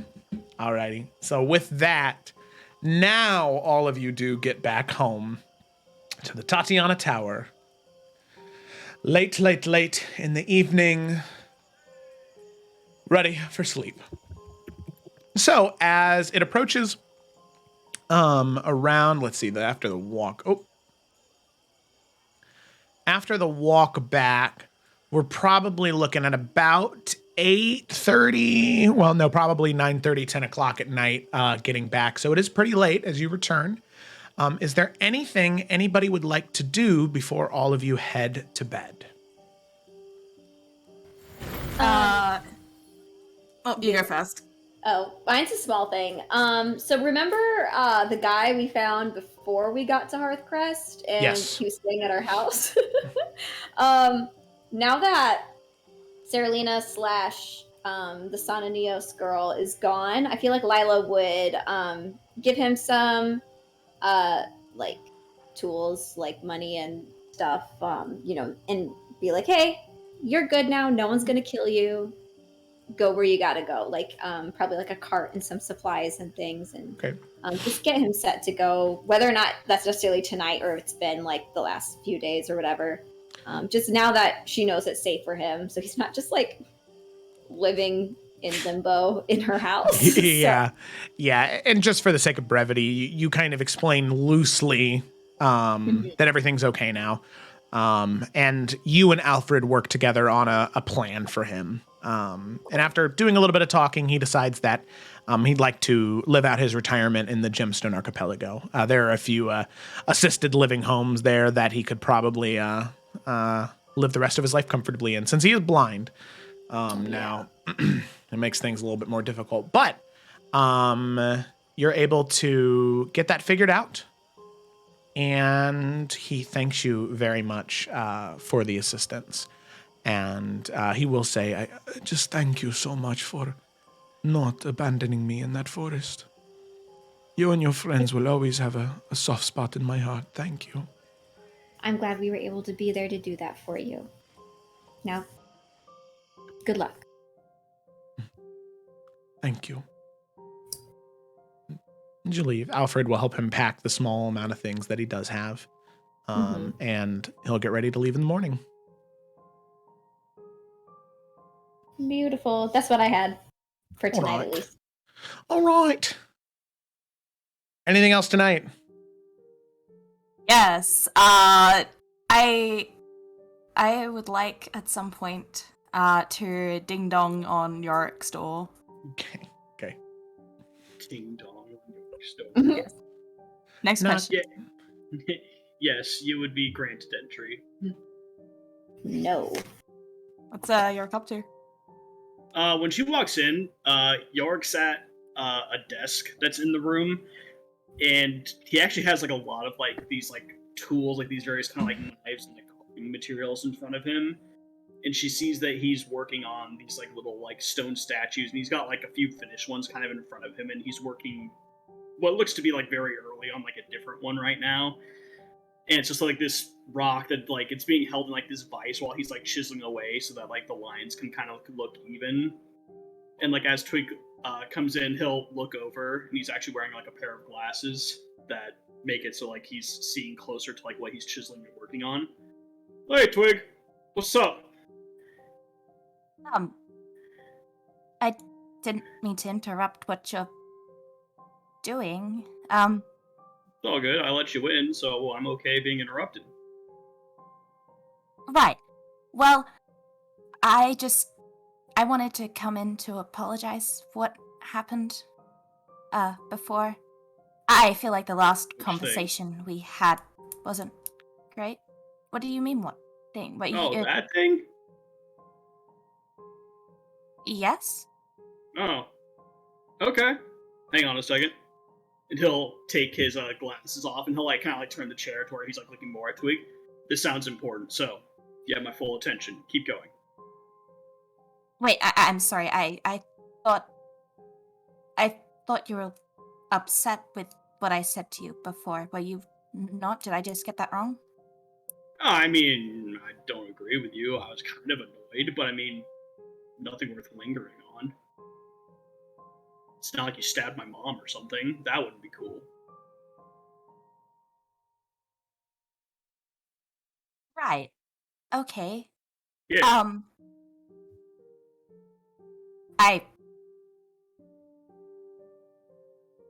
I was just coming in to say that I don't. It's not like I had, I guess, any extensive knowledge for what I was saying. And, well, all that tiefling stuff that I feel like things ended up going on to. I mean, I don't really know much about all of that. It seemed to make sense. And so that's why I said it. So I don't mean to say that that was actually true or anything. This feels weird if you don't. I just also wanted to say that something I think I have a better idea of is that there's both good and bad fate. Maybe all that tiefling stuff is part of the bad fate. Again, I don't know, but I also think it was fate that, let you meet with us. I mean, before we went into that place, you could have come too early, too late. We would have missed each other, and, well, who knows what would have happened if either groups of us went in alone. And so, I don't think, at least, that you're just being punished. I never meant to mean that. And if anything, the way that you seem to feel about your devil, maybe that's the reward, right? If the whole, tiefling thing is the punishment, or what was meant to happen after whoever in your family made a deal, maybe the fact that it was a Ventahala and not someone like Asmodeus, maybe that was because you are a good person. And fate rewards that. You see, like, Yorick hasn't, like, taken his eyes off of you. He's just kind of, like, nodding with, like, a small smile. But, like, clearly he's kind of waiting for you to finish before he says.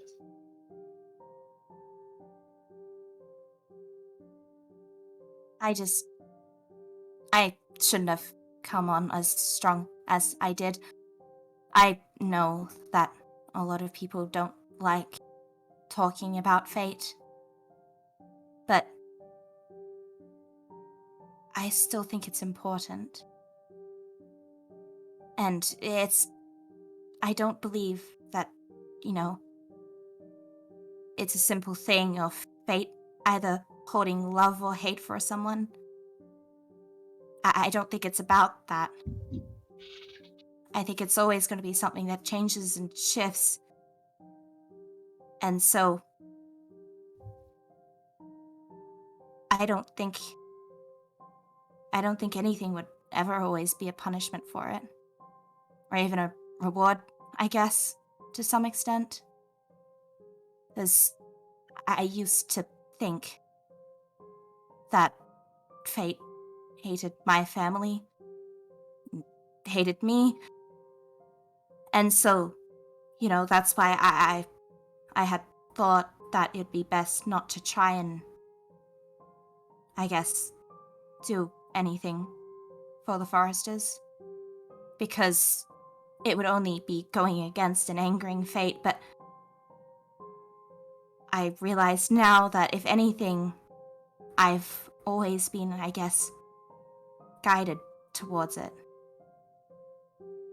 And if I ignored that, if I wasn't looking for those signs, then maybe I wouldn't be here. I wouldn't be doing what needs to be done.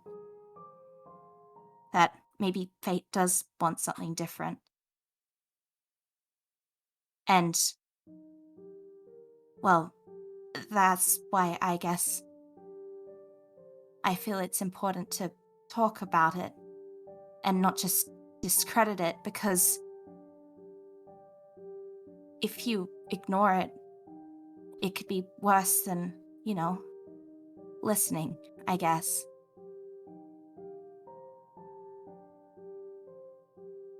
And, well, again, that was a whole tangent. I'm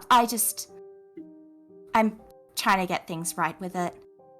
I know it's not always perfect, but I promise I didn't mean to upset you, and I'm glad to see that it hadn't.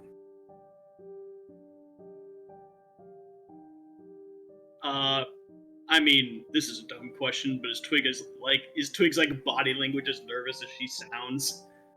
Oh yeah, absolutely. Like Okay. hands clasped, kind of in front of her. She barely looked up at Yorick throughout any of that. Okay. So Yorick will kind of nod again. Okay. Was there anything else you wanted to say? I just don't want to go off on my own tangent if there's something else. No, was I forgetting something?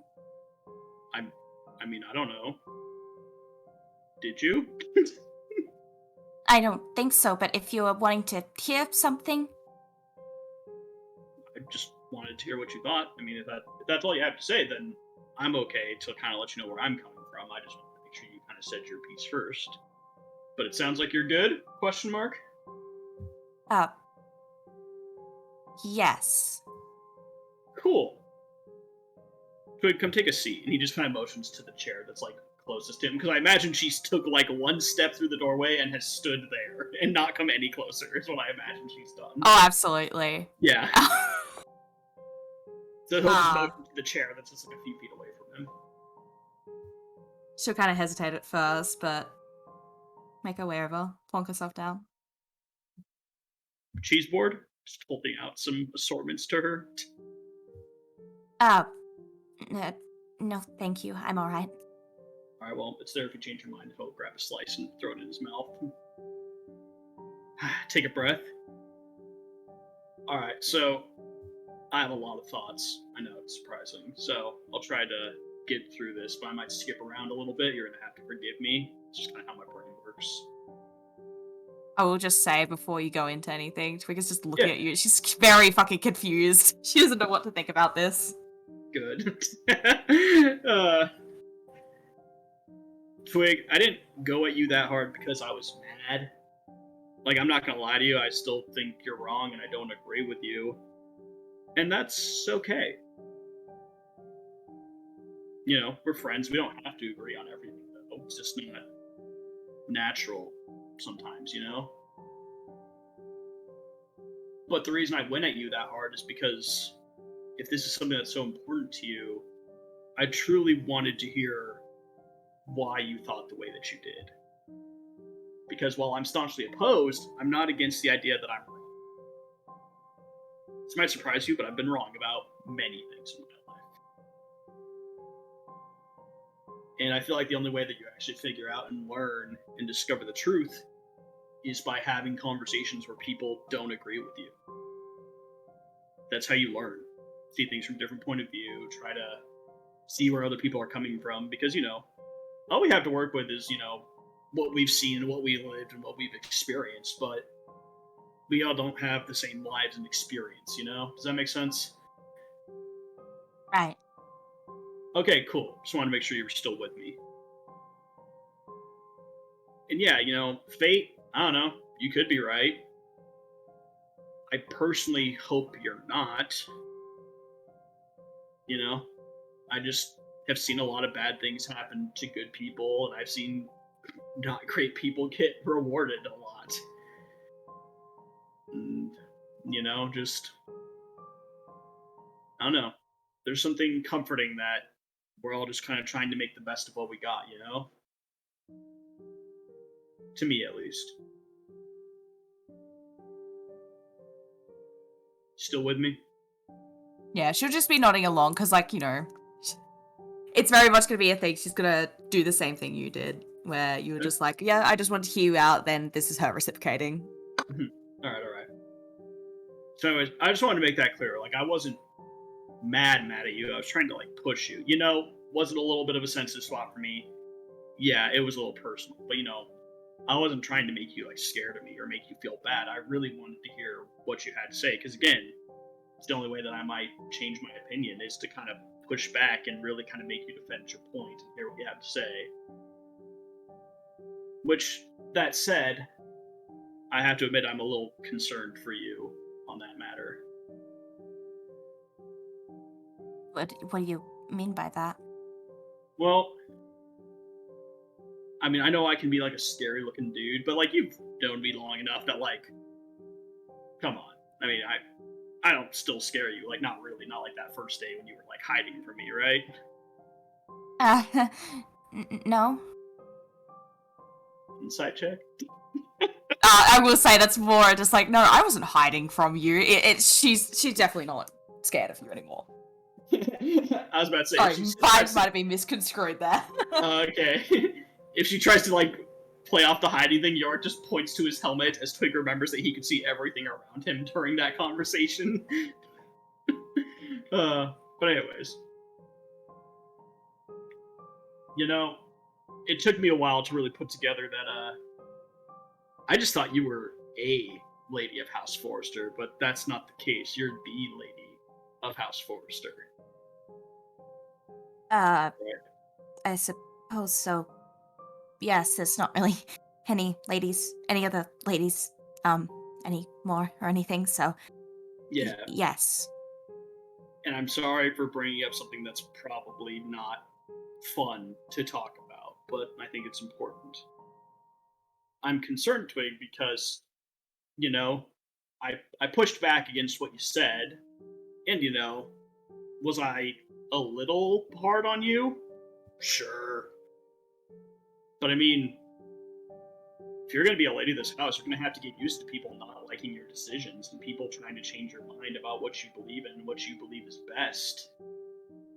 And when that happens, you can't just run away like you did.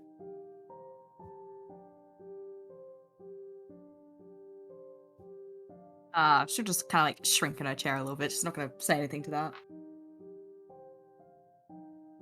Look, Twig, and he'll kind of like lean forward a little bit, like kind of put his hands together. You are an incredible individual. You are how old again? That's York asking, not Ryan. Almost 16? Okay, happy birthday soon, but you're 15. That's wild. And like the other night, you were in a fight with one of the 13 Forsaken. That's crazy. Do you know what I was doing at 15? Nothing smart, let me tell you that. Nothing impressive. You know, I was a cool kid, but not very accomplished. And so, you know, like, I applaud you for what you've been doing. Just, you know, you put your neck on the line, just like the rest of us. And, you know, I heard about what you guys did at Highland Pass and all those people you were able to save. And, you know, I'm sure I've only heard some of the stories of what you've been able to do, and it's impressive. But, you know, just... I'm not gonna lie to you about certain things. If you say something I don't agree with, I'm gonna tell you that. If you do something I don't think is right, I'm gonna tell you that. Because I don't think I'm doing you any favors by lying to you, you know? Even over something like whether or not, you know, you and I believe in fate or not. I just think that you deserve the truth. Does that make sense?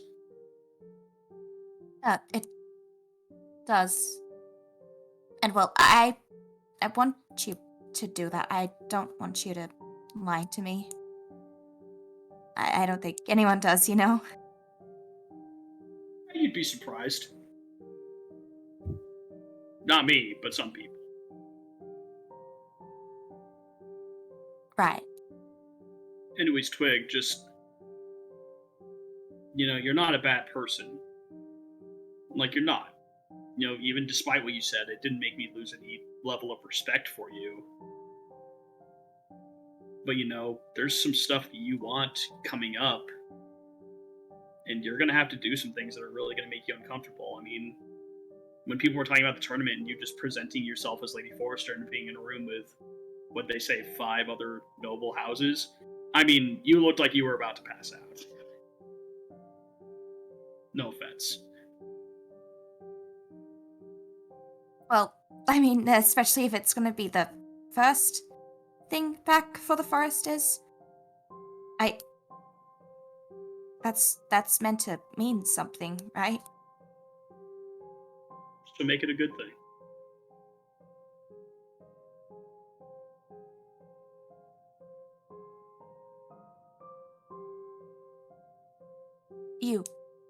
So you will be there, though, right? Well, I don't know. I just figured we'd figure it out the day of.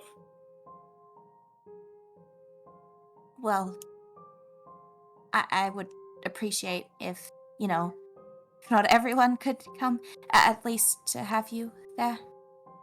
You seem like you, I don't know, would be good at... I feel like I'd want you there for it.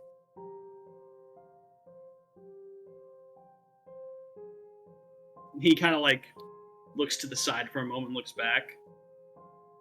I'm happy to be there. But I mean, in terms of, what this is going to look like for House Forrester, there's nothing I can do to help with that. That's going to be on you. I'm certainly not going to speak for you or your opinions or what House Forrester is about, because to be frank, I don't really know what it's about. I want nothing but good things for your house and your lands and all that stuff. Like, I hope you know that. Like, whenever we do go to the Hollow to take care of it, boom, I'll be right there. But it's not mine. It's yours. But it's like you were saying, right? I mean, you seem to have a good head about these things. And so,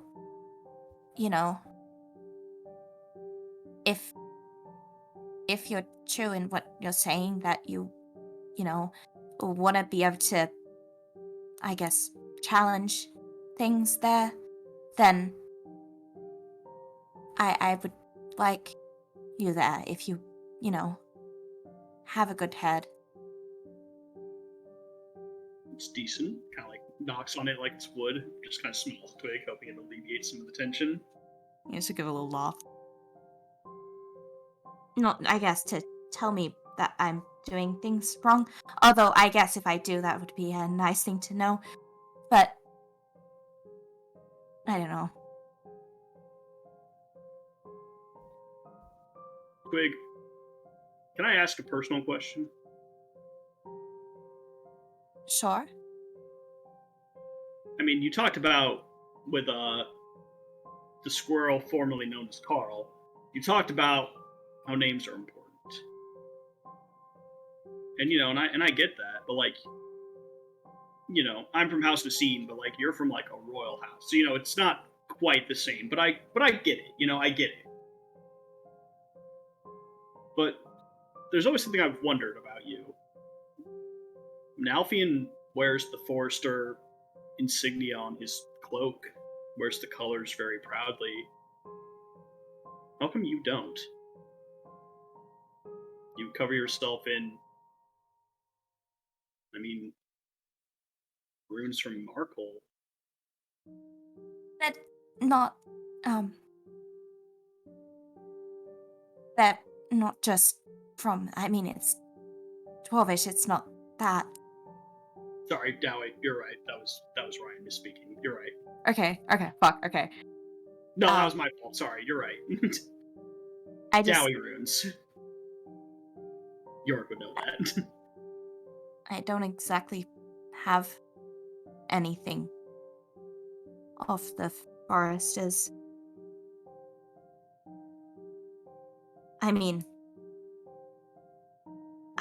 feel like the most I have is just the rose. But that wasn't even from that. That was kind of more so from Elwyn, if anything. But I don't have anything of the Foresters. I haven't really been there. I guess I've also got the book that Nalavia wrote, but that's not really any kind of insignia or anything. Nalfian's cloak was just from, well, from an older person of House Forrester. But I don't have anything. Do you hear that? And York will kind of lean his head towards the window. No, what? Is something happening? Well, a lot's happening out there. This city doesn't stop, Twig. You might not have something that belonged to one of the, original or last foresters, but I mean, hell, I paid someone to create a magical item that's going to allow me to teleport and magically form my armor on myself. Fucking rad, I know. But why don't you have someone make something for you? You're the new lady, you can do that. It's not like you're stealing something that isn't yours. I don't even... What should I even make, though? What would you want it to be?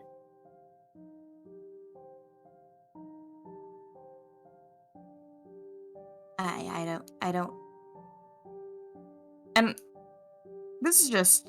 Because obviously Twig was paying very close attention to this during the ball. How would most people from, like, different houses... Like, with their different insignia, would it be, like, something that was, like, embellished into their clothing? Or, like, some kind of other, like, symbol, like, badge, whatever? So the thing is it was really up to personal interpretation. The insignia was there somewhere. The most common thing was the cloak that people would wear would be in the colors of their house.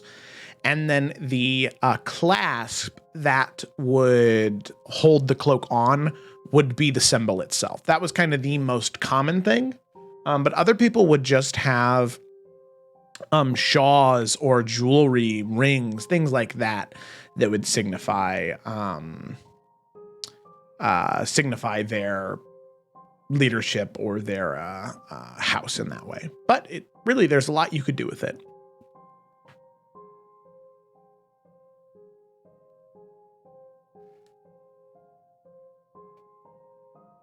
Well, I suppose I could get a couple ideas going.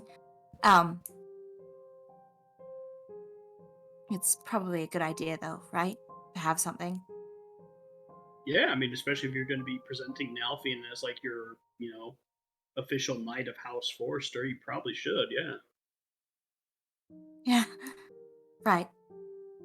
Well, I guess I'm glad I came to talk to you then. Yeah, there's always a lot of insight talking to good old Yorick. He just kind of, like, leans back, puts his hands behind his head. What are you making, by the way? Oh, yeah, so, and he just kind of, like, motions for her to, like, come closer. It's just a little hobby of mine. I just like these, like, little like, physical reminders of things, So, like, these three, kind of pointing to, like, the three that are on, like, this little, like, upper shelf on the desk, those are the three of the Wild Hunt. I keep them nearby just to, like, remember the stuff that, like, they tried to teach me and just, like, some of the stuff we talked about. These are my parents, and they're, like, two little, like, probably a surprise to Twig, figurines of some Yanti. And, yeah, now I'm working on you guys. You're making little things of us? Yeah, I was trying to get, like, inspiration, because, like, sometimes I just, like, do it for fun, but just, like, I don't know, I like them to, like, be unique with, like, thought put into them, And so, yeah, I got this really, after going to, like, the observatory with, like, Lila and stuff, I got this cool, like, space and star thing going on. I'm gonna, put her favorite constellation on, like, her and stuff. Yeah, I think it'll turn out really nice. I'm still really early on, but yeah. Yeah, and I mean, Twig will just be wanting to fucking look at this shit and would be interested in how Yorick is just making things. So I imagine she will just, unless Yorick has anything else to say, like, she's just happy to fucking look at this shit. and just be asking like every question. Like, what if you chip off too much though? Like, you can't put it back, right? Yeah, I mean, that's why you got to be really careful. And that's why the tools are really small and delicate. Because, yeah, once it's off, yeah. And he'll just explain and just kind of go into it. But towards the end, as it's getting a little bit late, he'll just kind of like look over at Twig and he'll just be like, hey. I know, you want good things, Twig. I know you do. And I want to make sure that, like, you're ready for what's coming, because I don't really know what all is going to happen, but it's going to be hard. I know. And, we'll be there to support you, but at the end of this, it's going to be you. Lila will be here. You'll still have Nalfian and Eurydice, but, I'm going to go back to Macavia one of these days. Like, when you're ruling that house, the people are going to be looking towards you.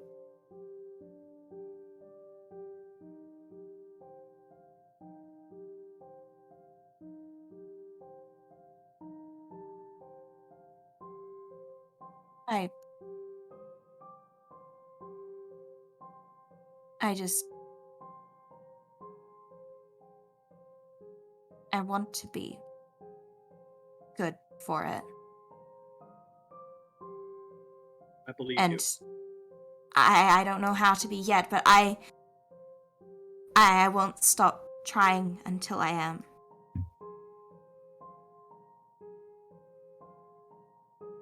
Listen.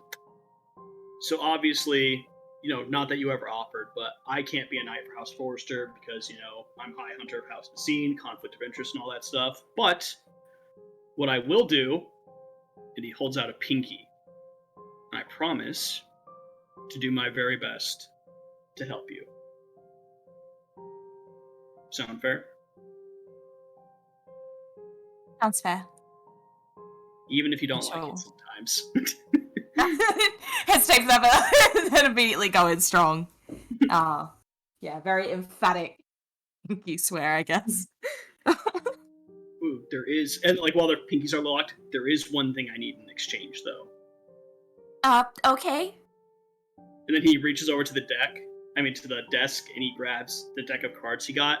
I read the pamphlet that these came with, and I felt like it didn't tell me anything about how this game works. So, if you're not tired yet, could you maybe show me how to run one of these games? Well, I mean, I'll never turn a game down. And I imagine, like, before that moment, like, before they kind of, like, were going to, quote-unquote, like, depart, like, Twig was, like, definitely fading, but, like, as soon as Kings and Castles, it's like, fucking energy is just fucking up the wizard, like, she's ready. Amazing. And we don't need to play that out, but that's Yeah. what we go do. Okay, sounds good. So, Twig, Yorick, after your conversation, you spend the next probably 45 minutes going through a standard game of Kingdoms and Castles, making sure to take the necessary breaks to answer any questions and all that good stuff. So, with that, we'll go ahead and cut back into the tower. And I believe, Nalfian, you had something you wanted to do? Yeah, he was gonna go find Lila, actually. Oh, all right. Okie dokie. So, this late at night with Lila, where would she be in the tower? Yeah, probably after helping Alfred with everything. I guess she would just go back to her room. I think she definitely would be starting to like commune or say a prayer to Corellian. Just starting her nightly rituals. Not like she's like going to bed yet. Yeah, for sure. So you do hear a ding, a knock, somebody attempting to enter your room, and you see that it's Nalfian. Yeah, she'll let him up. Nalfian, you appear in the room. Hey, Yeah, do you so, have like- a few minutes to talk? Yeah, absolutely.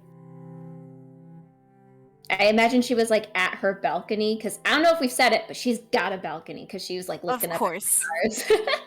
And she'll like come in and shut the door, or if we want to talk in the balcony. I will say the fun fact about the balcony is this still is in a pocket dimension, but it is a perfect simulation of what real outside is. So it's like it's attached to the side of the tower, but if you look at the tower from the outside, The balcony's not there, but from here, Well, that's it perfect. is. Can you see the constellations from here then?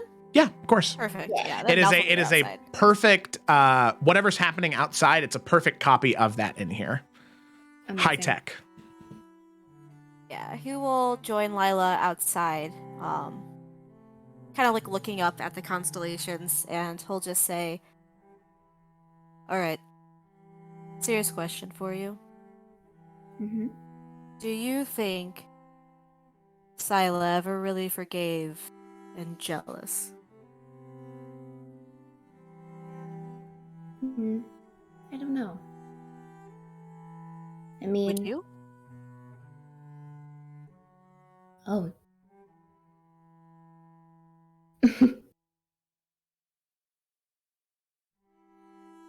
That's a great question.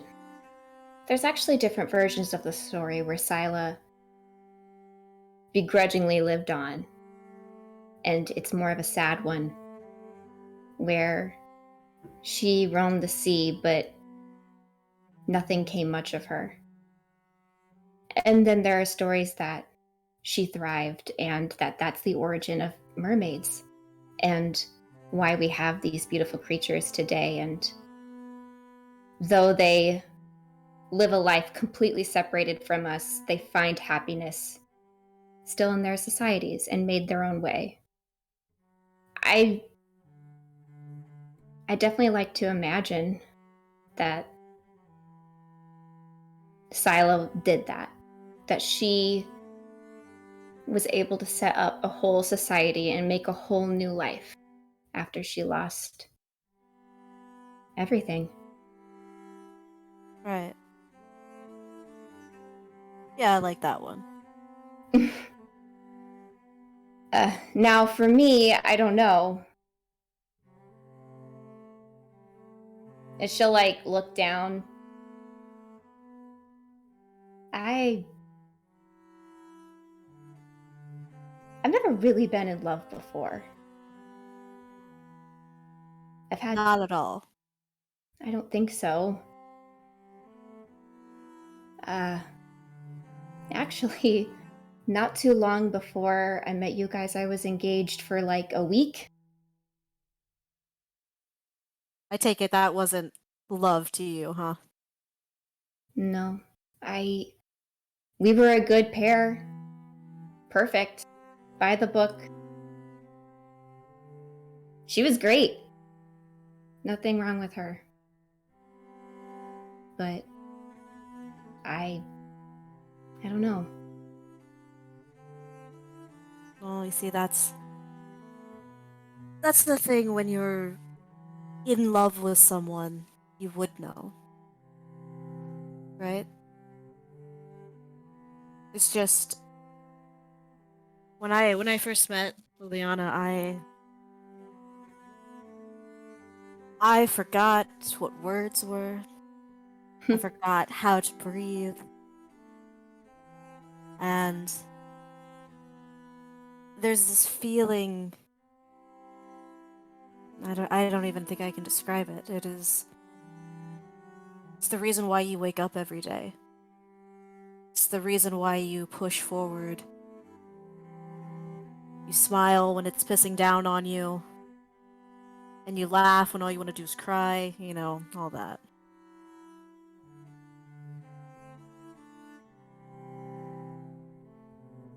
What was she like? She was the funniest person you'll ever meet. And I thought I was pretty funny. I thought I was pretty slick, I thought I was pretty smooth, but no. She could outwit me any day. And her family, they didn't like me. Obviously. But they loved her. They adored her because she did everything for them. She did everything for everyone. She would give you shirt off her back. And she was tough, and hell, she could probably kick my ass. But again, it's her laugh. It would fill me to the brim with that feeling I was saying. I would give anything to hear that again.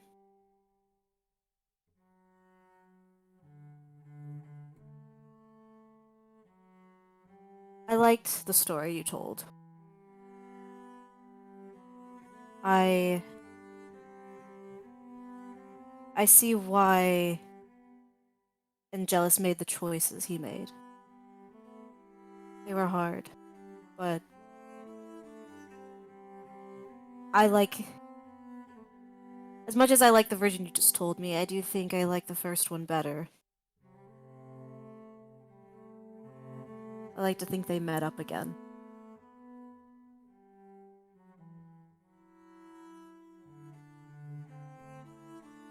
But, you know, stories are... That's what they're for, right? You take the parts you like the most and you hold on to them. He kind of like looks up at the sky. Alright, now what if I told you I wanted to be up there? You want to be a star? A constellation? Yeah. Not like... God, that sounds awful. Fuck that. Not a sad story of someone losing their way or king or queen, but I don't know.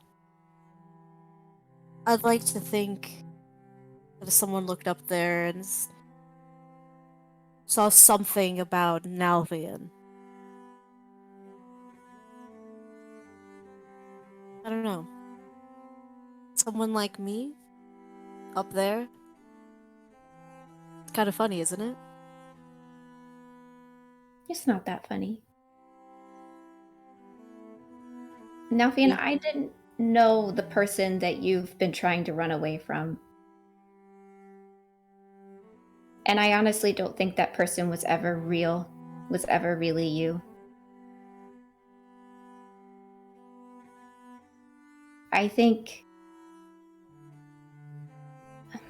I don't know why certain heroes, certain souls are chosen to be stars. But you have no reason to not be. You're a wonderful person, and your soul definitely is one that would glow incredibly bright up there.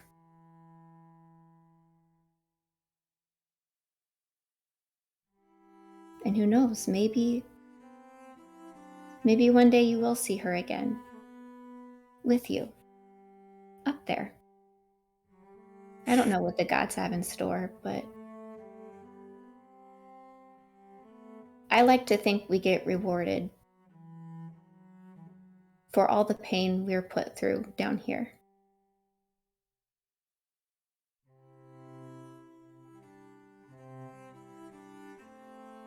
I like the way you think, Lila. It's nice. It's refreshing. It's hopeful. And I don't know a lot of people who think that way.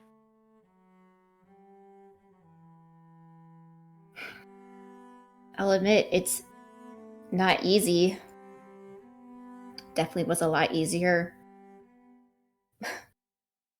What is it? Sorry about that. 3 months ago. Sorry. Not your fault.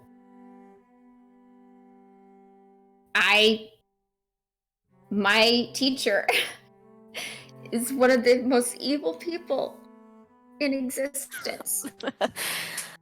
Yeah. And I had no idea. He looks at you. Yeah, I know the feeling. I know you do. for being thrust into all of this, Lila, you're doing a great job. Thanks. You should be proud of what you've done. Really.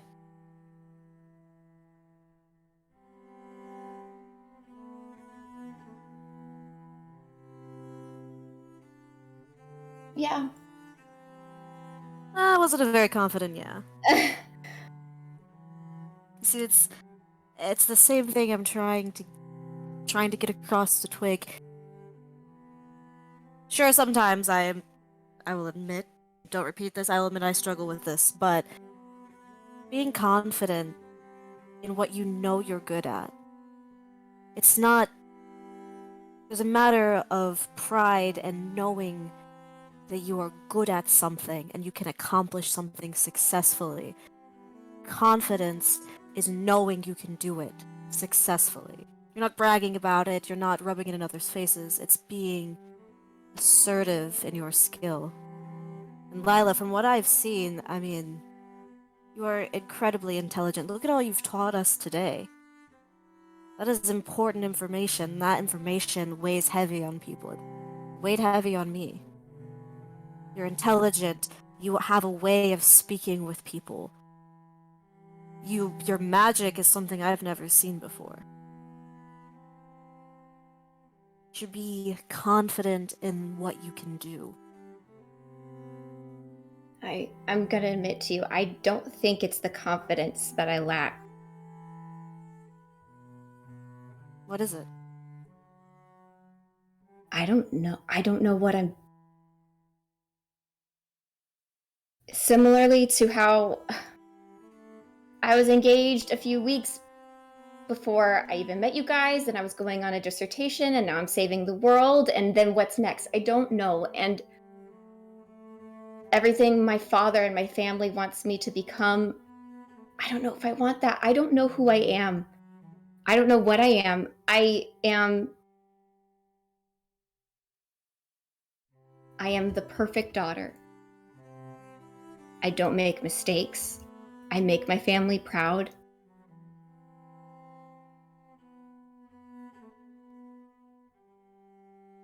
I act the part. I do what I can to make everybody happy and maintain the happiness. But you're not happy. But I'm not unhappy. I just don't know. I mean, I beg to say apathy is worse than unhappy.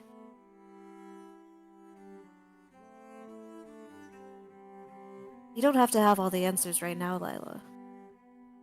And you certainly don't have to do anything for anyone else but yourself, especially in regards to your family. You're doing the best you can, and that's all anyone can ever ask of you. And if you mess up, good. You're human. Annoyed. It's what we do. How else do we learn? How else do we grow? How else do we thrive? Is we have to fuck up and make these mistakes. And not be afraid to make those mistakes. Figure it out along the way. I think this was good that this happened to you, Lila. You needed something different to pull you out of kind of like gestures to everything around him. This routine. You're on your own journey right now to figure out who it is you want to be and who you're happy as. Not apathetic, not unhappy, but happy. Confidently happy. And if you don't know the answer right now, that's alright. But now, Althea, I don't know if this is right for me either. I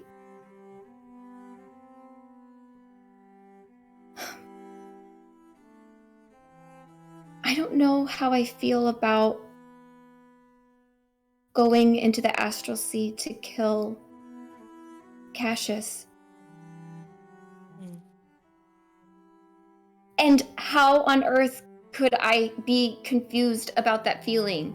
What right do I have? I mean, Lila, he was your teacher, right? He was your mentor. He was the person you looked up to. Am I getting that right? Yeah, he was an asshole. We had a very terrible relationship, and yet I still feel like maybe if I would have taken some time to get to know him as a person, maybe I could have changed something. Yeah, but you can't live like that. I I've still have spent far something, too long with Malthian. that kid. Then maybe we can Right? bring it back, right? You don't think that's ridiculous? He's a member of the 13. Like, no one's gonna want to do that. Lila. I am Nalfian, formerly Baynir. My mother is Malice Baynir. She is also a member of the 13. I am standing before you as your friend. If people can change... Hi, how you doing? Is it going to be easy? Fuck no. And it's only going to happen if he wants change. And I don't know. You know him better than I do. And we don't know how far he's gone, but I do. I believe no matter how far into the shit you go, if you want to come back, I think there's a way to do it. But he's gotta want it.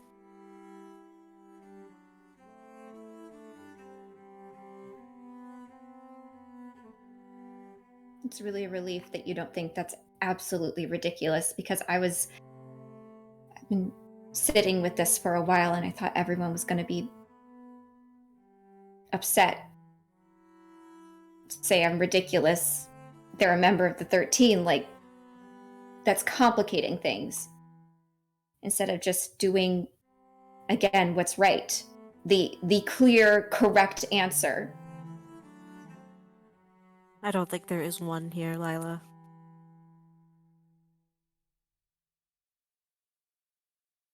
This group of us, I mean, look at all of us. You take one look at myself, Yorick, knowing about our past. How many people walk down the street and immediately cast judgment? How many people see Twig as, right off the bat, a meek, helpless little girl who could probably kick their asses if they didn't see it coming? I mean, people don't stop and think and look and see what is that person actually capable of? Who is that person? I'm not saying we go into the Astral Sea and try to shake hands with Cassius. I'm saying we find Emeril. And along the way, we take care of the problems. But if there's a way to bring somebody out of that darkness, hell, bring them to our side, to help work against the shit, I think it's worth a shot. I don't know what that looks like, Lila. I don't claim to know. It might not be as clean as we wanted. It might be really fucking messy. But if you really want to try, I'm gonna back you up. And I don't want to speak for everyone, but I think that that's a reasonable... Hell, if we have to hog tie them to the ground, threaten with balefire for weeks and months on end, it's not gonna be clean. I can promise that, at least. Right. I just can't shake this feeling.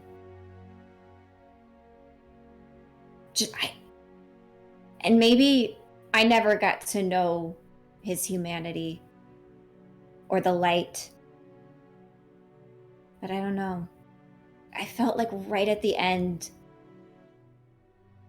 we almost saw something in each other.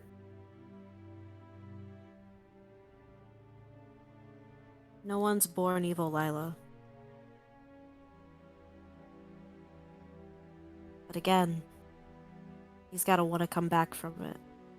And unfortunately, a lot of these people don't. So as long as you can accept both of those realities, understand the risk, I don't think it's stupid at all.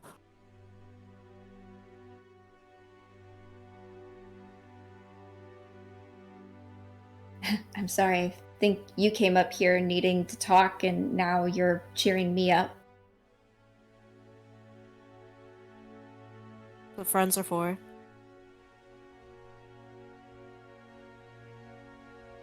Whenever we do get around to going to Hearthcrest, I don't think a big group going in to see my father would be the best idea.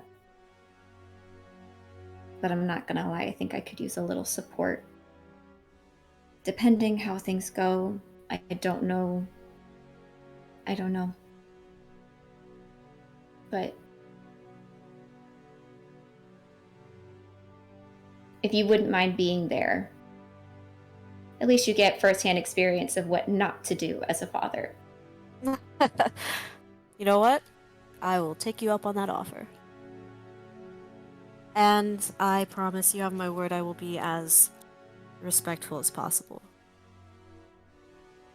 But I'm also gonna stick up for you, Lila. You deserve that.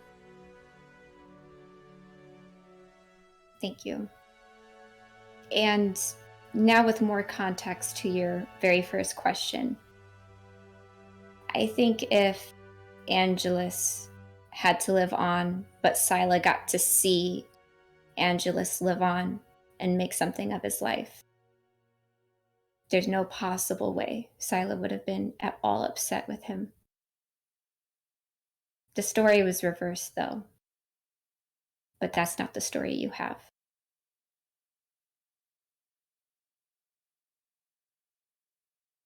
He is going to kind of look up at the sky one more time, give you a smile, Lila, and he's gonna give you a hug. Yeah, she'll hug him back. Alright, I should go see Twig off to bed and get ready for one hell of a training match in the morning. Yeah, that'll be wacky. I'm sorry, I tried to help you. I don't know what that's gonna be like. I've never squired before, but I can figure it out if we need to. I'll be plan G. Not even B. Alright. Make You know me the what? last one. Plan G sounds good. Well, remember I said this. I have full faith in Danny. Alright. Finger guns towards Lila. Sure thing. Alright, yeah. Good night, Lila. Thank Good you. night. Thank you. Thank you. He will be. Okay, wonderful. So, with that, as the two of you head off in your own separate directions, Lila, you just staying in your room, Nalfi, and you heading out into your own room, everybody heads to sleep. You have a restful sleep. You know that there is safety in this tower, so you're not worried about too much there. And as the morning comes, there are two big things that happen. First, the training session. The other thing, though, we'll have to see after the break, because we're going to go ahead and take a quick break right now. Thanks for watching so much so far, everybody. We'll see you in a little bit.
here we are. We're back. Let's dive right back into the session. Picking up right where we left off, our group of adventurers found themselves back at Tatiana Tower, ready to attack their next day. On the previous night, they spent quite a bit of time in the planetarium and having some personal one-on-one conversations with their fellow party members. Yorick and Twig discussing fate, what it means to be a forester, and what it means to wear those things proudly for Twig, to represent the foresters, not just in name, but also in appearance. Lila and Nalfian having a conversation about the different star signs, one in particular that struck a chord with Nalfian, and then a potential of, instead of killing Cassius, a member of the 13 Forsaken, trying to potentially help him, to try and help him back to the light. Very interesting idea. So they have that conversation, and eventually all 4 of these party members split off from one another and head to sleep for the night. But that does mean that waking up in the morning, bright and early, Lila, you made sure to let Alfred know.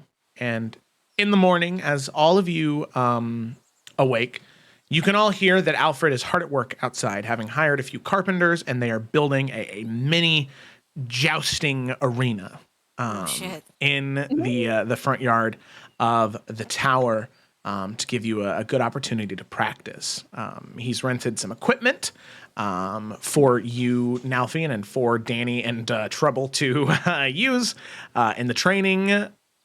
But as that is getting set up, and as all of you are outside just watching Alfred work, as well as the carpenters that he hired, all of you are able to see a group of individuals approach. You can see there are 3 of them. All of them are wearing these white robes trimmed in gold, and all 3 of them have an insignia emblazoned on the left side. The left side of their chest, specifically on the clothing they have there in gold, that looks to be 3 wisps of flame. As the 3 of them approach, there is one person leading in the center, what looks to be a half-orc man who has several burn scars that seem to cut across diagonally on his face. He approaches with a peaceful air, and not imposing, not trying to be dramatic or anything, but as he approaches that front gate, you can see he speaks for the other 2 behind him and says, "I am in search of the Dawnbreaker. I have heard that in this tower is where they reside." Jazz hands pointing to Eurydice. I mean, not really jazz hands. Nalfin would kind of give him a little formal bow almost. Just he doesn't know who the fuck this guy is. Just trying to be respectful. And he would also kind of I guess walk with them over to wherever Eurydice is to show. Hello. And yeah, Eurydice would kind of wave, and she'll lean over to you, Nalfian, and say, "I swear on everything, if this is another group of people that are asking me to go away on a really dangerous, bless you, Sorry, on a really dangerous mission, I think this time I might just say no." It kind of comes with the title, dude. She kind of deflates a little bit. No, he's gonna give her a little hug as this guy approaches. Mm-hmm. It's gonna be all right. And she'll nod. And with that, the gates will open. Alfred will make a signal for them to, and the half-orc man and the other 2 will follow in behind. And as Nalfi and Eurydice, 2 of you approach, half-orc man will say, "My name is Orlin Whitestone, and I am a member of the Hidden Flame, an order that serves the light. We are a group of individuals, an offshoot of the Children of the Flame. We were informed to your destination by that of Hrothgar Almer, and we would like to entreat you, Dawnbreaker, hopefully gaining your assistance in rather dangerous matters. You see, we are worrisome of members of the 13 Forsaken that exist within Bromsgrove. We worry that they will attempt to snuff out the flame of Nabir Tarman. You having such a close connection to it, we would like to see if you would be willing to give your time to examine the flame, to attempt to climb the steps to protect it.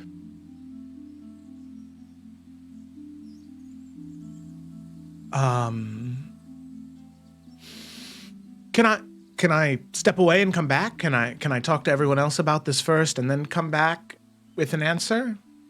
Of course, Dawnbreaker. Great.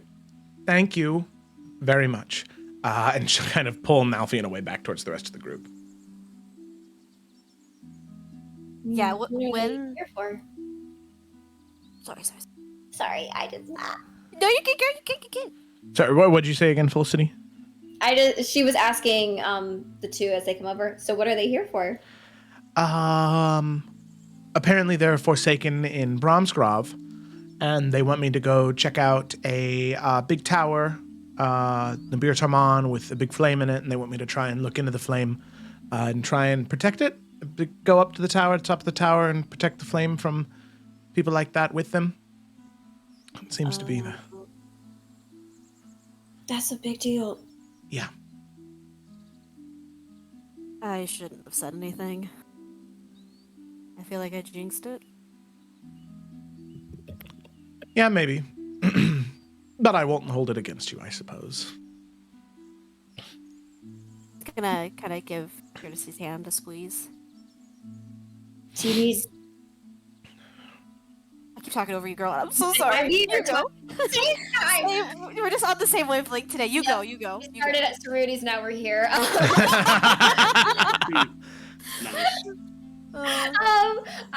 Lila was just gonna say, if you don't want to go alone this time, maybe we can convince them that one of us can go with you. Maybe I can ask. If that's what you want. No, I'd hate to go alone, but I'd also hate to take anybody. Let me just ask.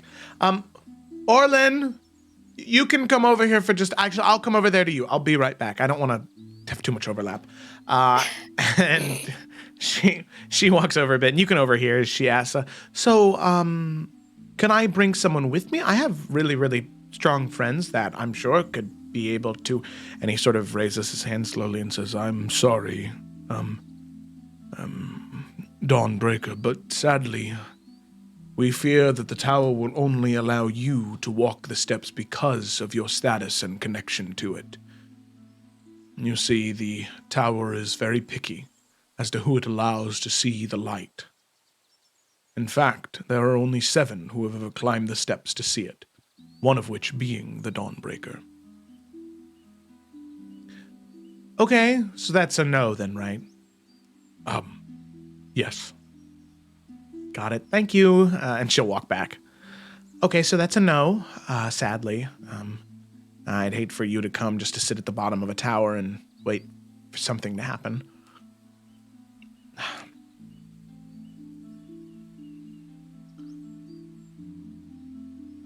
Well, it is a big deal. Can't really... I mean, you can say no. You can do whatever you want, but... That's a big thing to say no to. Yeah.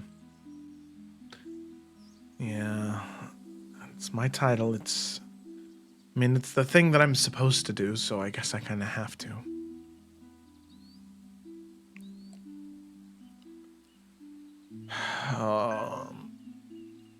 Okay. Okay, well, I'm gonna have to go. But I'm gonna try to make sure that this gets done as fast as it possibly can, so I'm back in time for the Kingdoms and Castles tournament. Okay? We'll save you a seat. Yeah, please do. I don't want to miss that.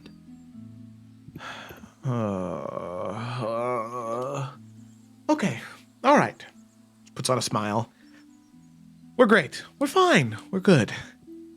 I'll go, solve whatever issue there is, and then I'll be back. Perfect. Yeah.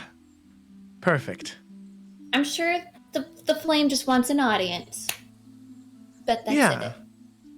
Big, spooky, sentient flame. Oldest It's not time spooky. itself. Just, No, it's no, a little it's not spooky. spooky. It's The opposite. It's the complete opposite of the dark ones. And you've already, we're fine. You're fine. Okay, yeah. All right, you're right. Opposite of the dark one, nothing bad could possibly happen. Correct. Correct. Yep. All right. Okay, well, feels strange to do this again. But I'll be back, and I promise this one doesn't sound nearly as dangerous as going into an abandoned keep. Ruinous, all that good stuff. So hopefully things will go a little bit smoother this time around. You got this. You got that title for a reason, so. Yeah. Yes. She'll say, not so sure. So with that, Eurydice will say her see you laters once more. And I'll give a hug. Yeah, she'll hug back. And if there's nothing else, she'll head off with Orlin and the other two members of the Hidden Flame and head off. I don't think I have anything. Okay. All right.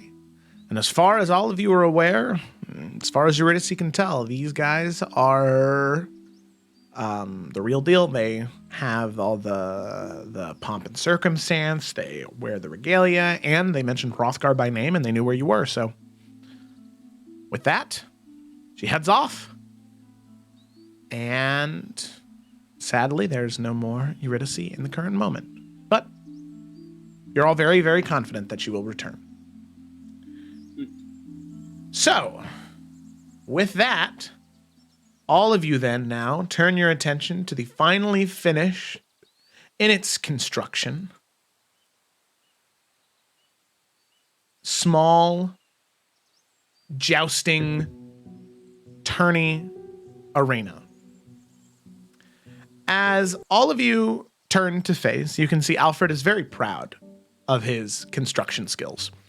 And he comes over to the group and he says, well, my lord and ladies, I proudly present your jousting arena.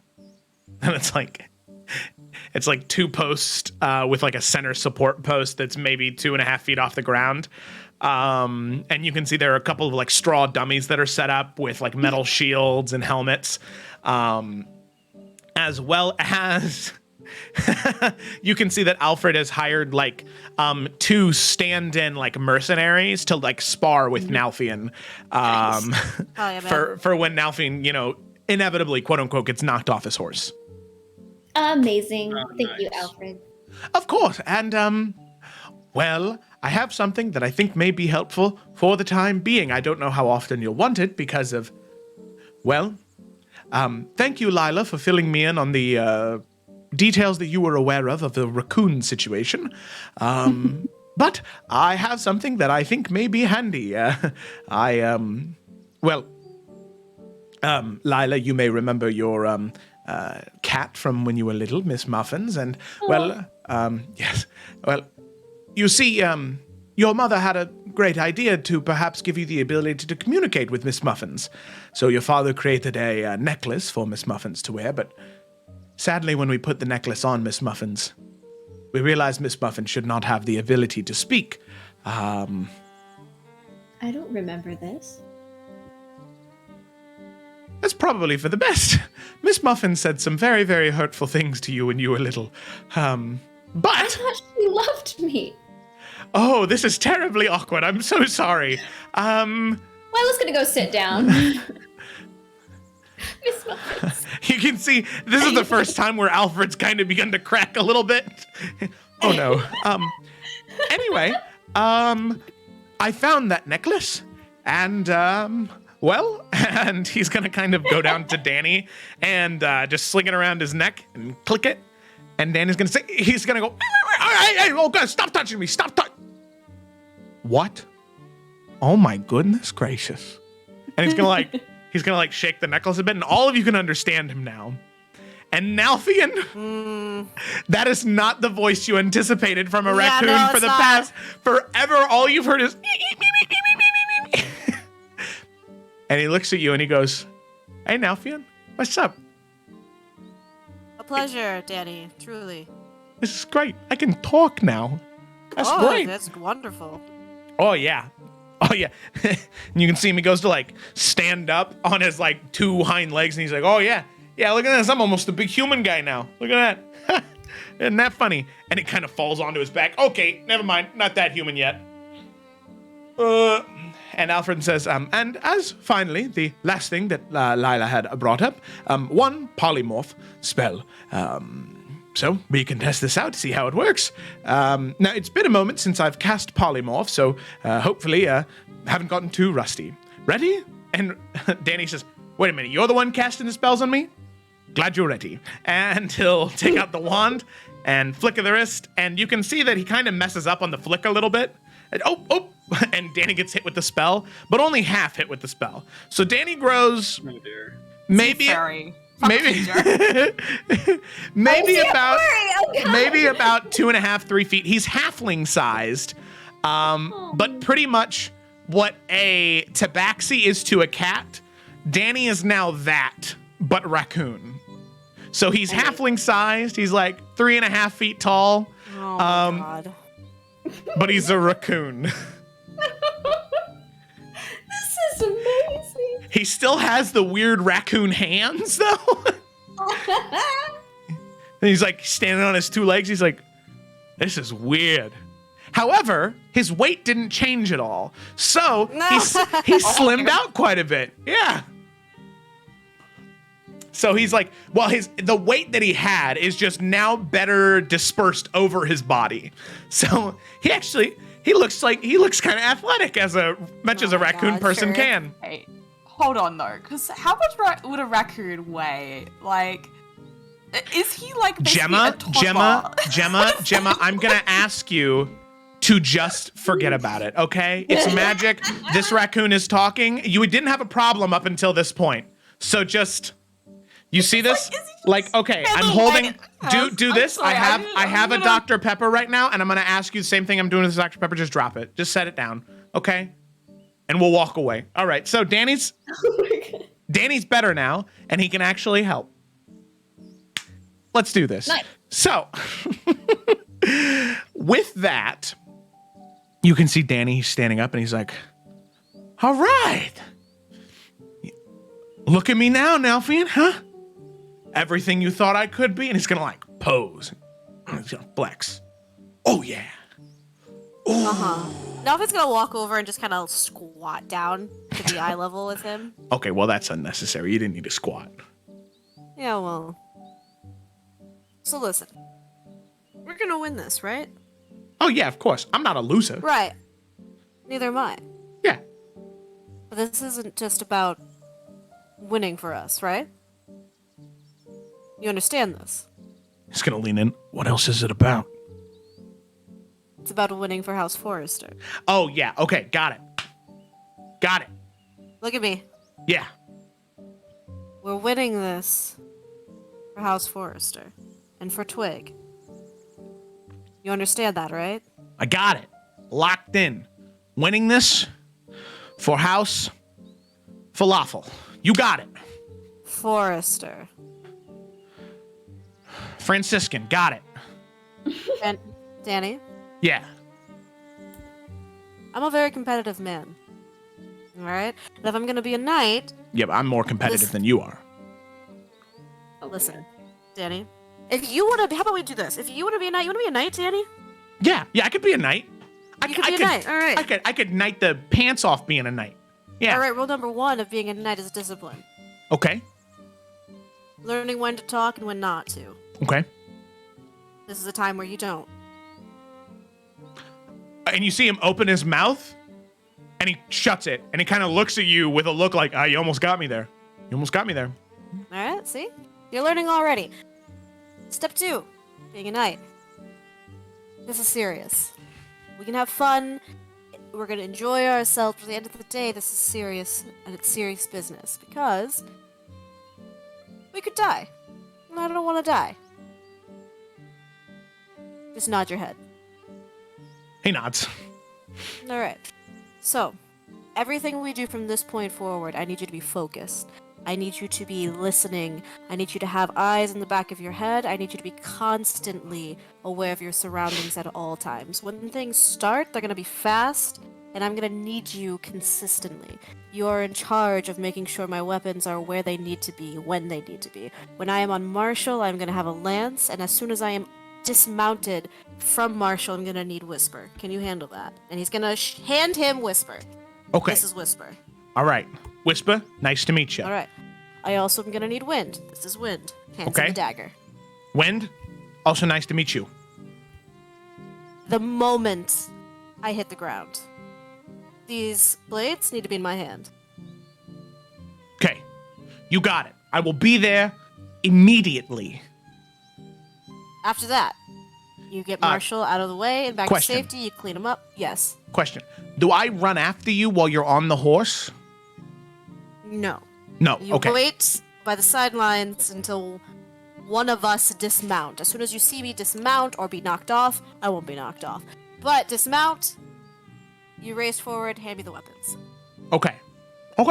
Yeah. You take care of any of the broken lance pieces. Take care of the lance, you take care of Marshall. You get Marshall out of the way, get him cleaned up, ready to go for the next round.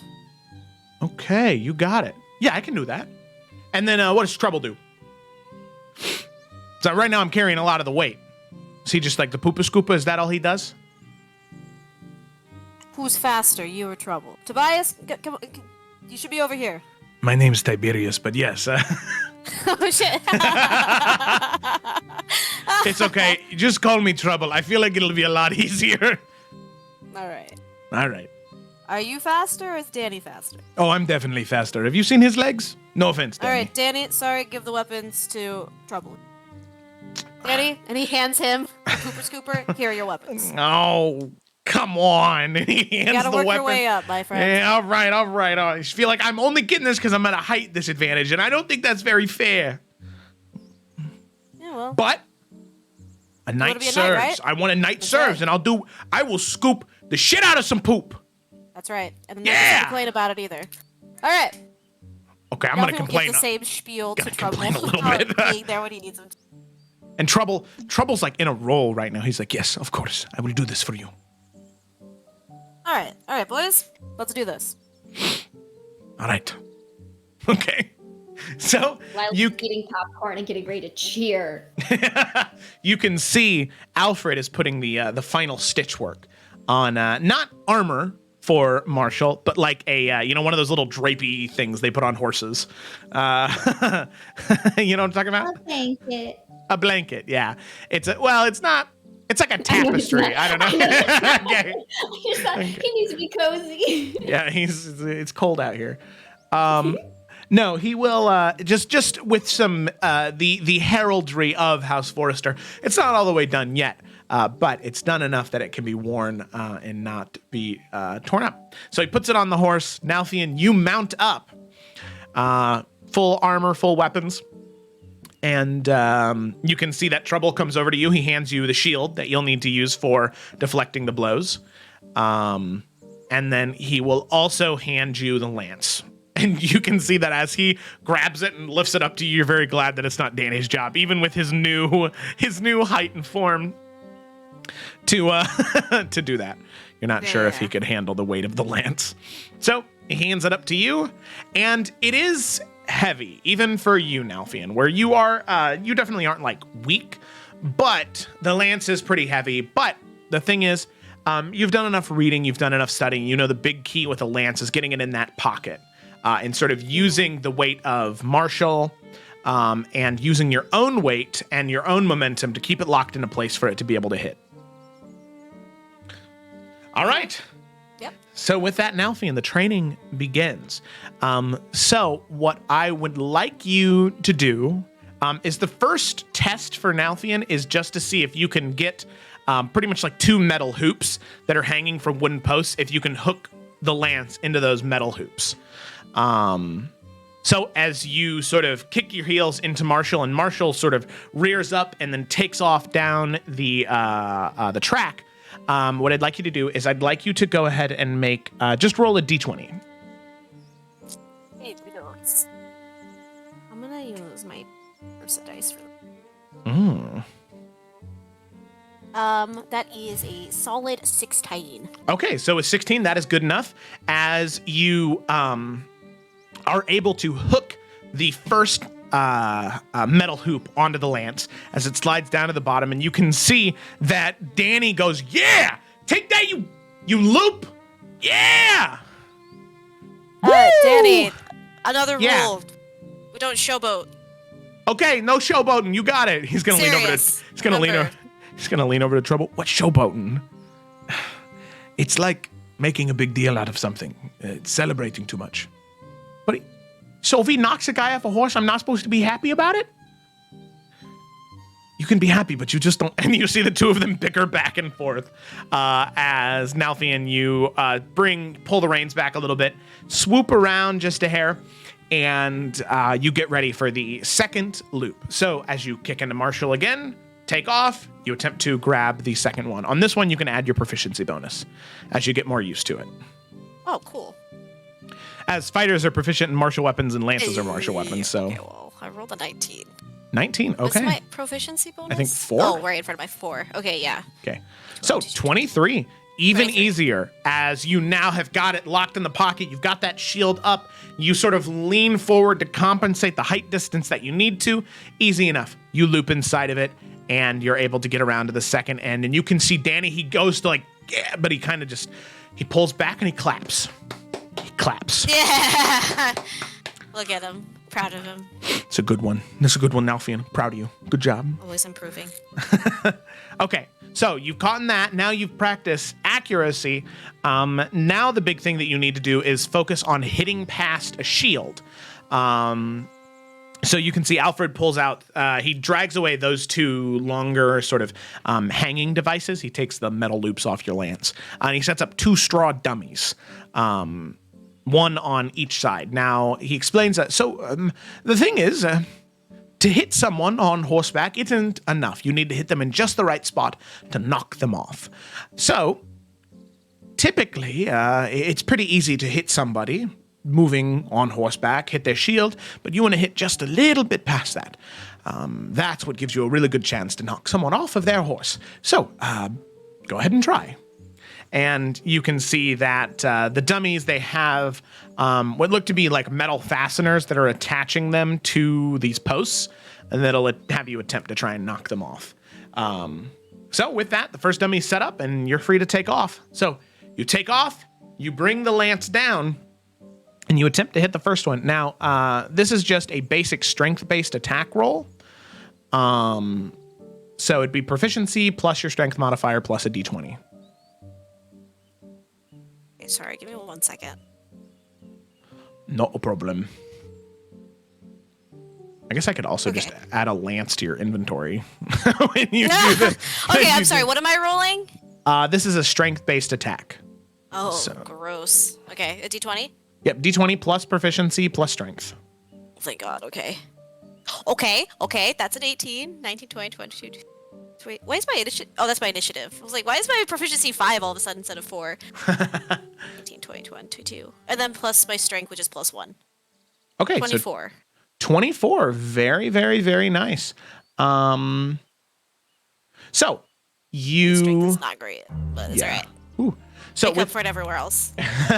with a 24, you're easily able to bring the lance down in the pocket, knock the dummy off, and just bits and pieces of straw and hay spread out and explode as you just tear through the hay and the dummy falls down to the ground as you successfully hit and past the shield.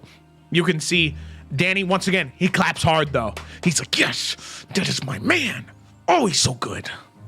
And Trouble will just look down at him and be like, you need to calm down.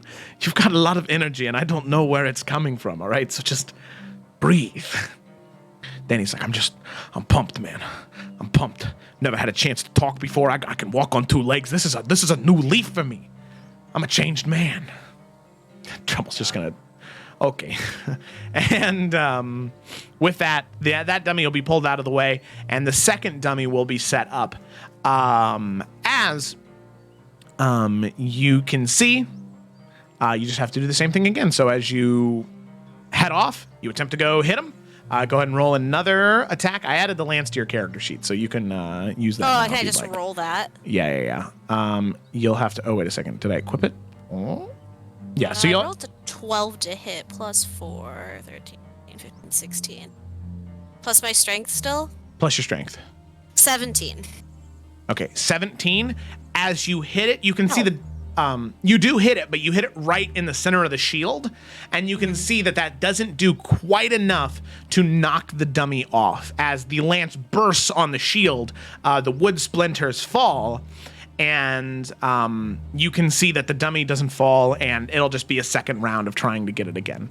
Gross. Yeah. But you can see that for a normal person to be knocked off the horse, that would be a dexterity saving throw. So while Nalthian might have a harder time hitting people, it's going to be incredibly hard for somebody to knock him off his horse because of that's like That his checks thing. out. Yeah. And Nalthian knows that if he hits somebody with a lance, considering that most of these people are going to be like knights in plate armor, he's going to have almost, 100% chance of knocking them off as long as he can hit.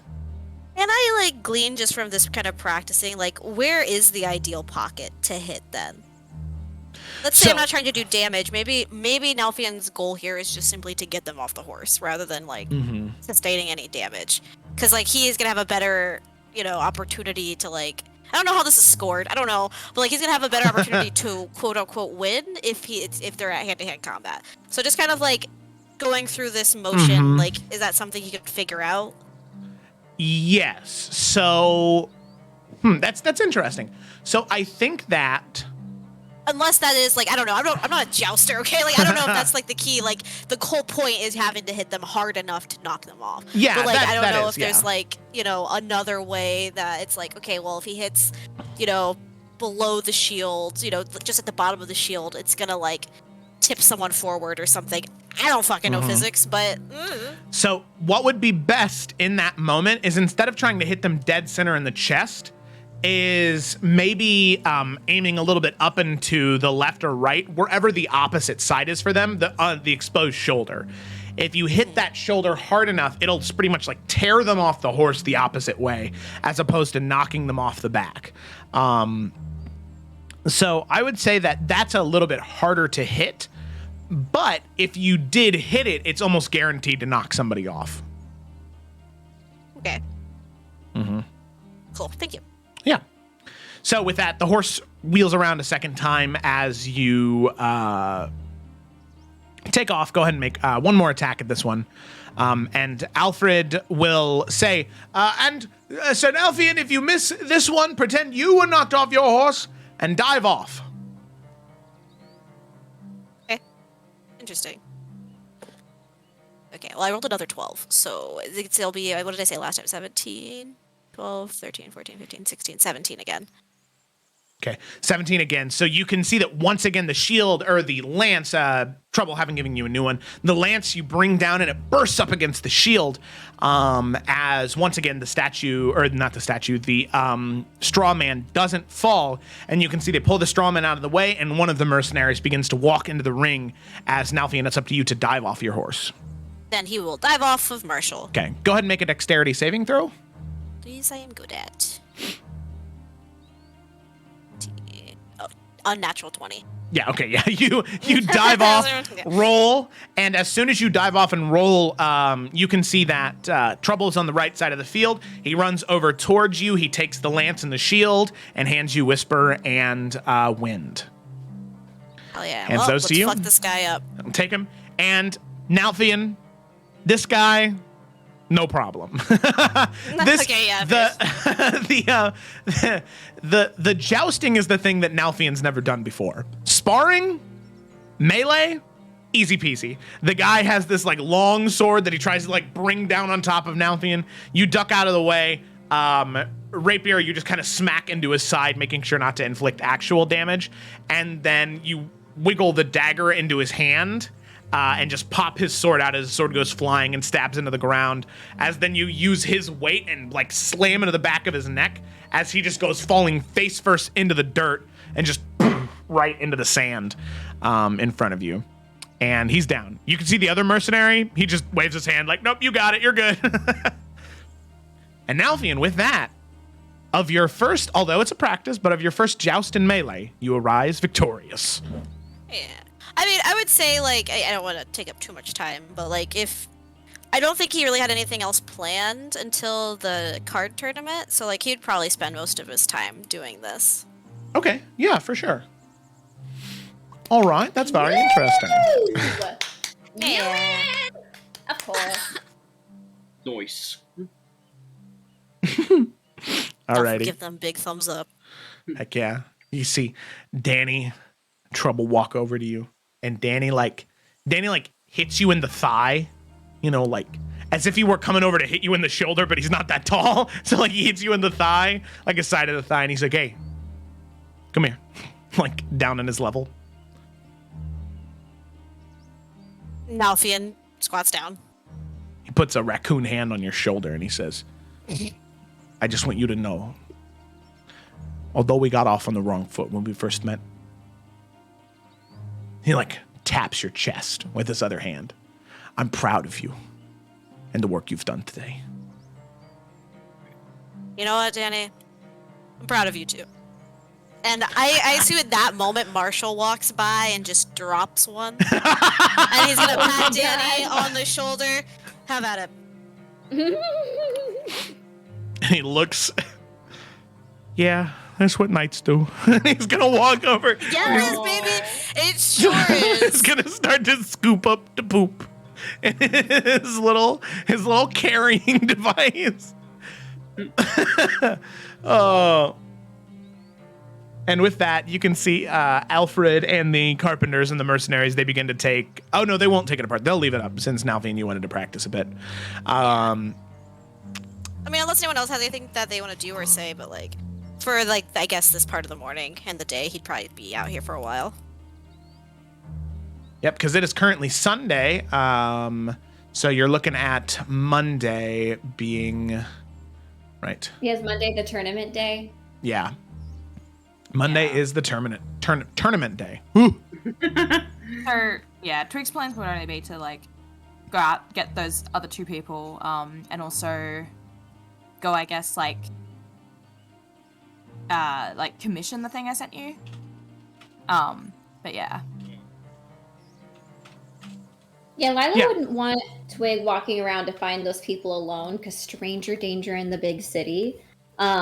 So she would go with her. The only other thing, I guess, like, Tuesday will be the school, because she does want to go to the school still, but we can hold off on that. Yeah, and I think she'd like to go to the temple. She needs to connect, get in there, feel the prayer. That's the only thing. Unless we all wanted to do the school thing today, but I figured we were gonna do the tournament and then maybe the school day after that. And we still gotta talk to that one guy that's at the assisted living, that went to the accursed. Yeah. Yeah. You do need to do that. We gotta launch The elderly. You have a laundry list.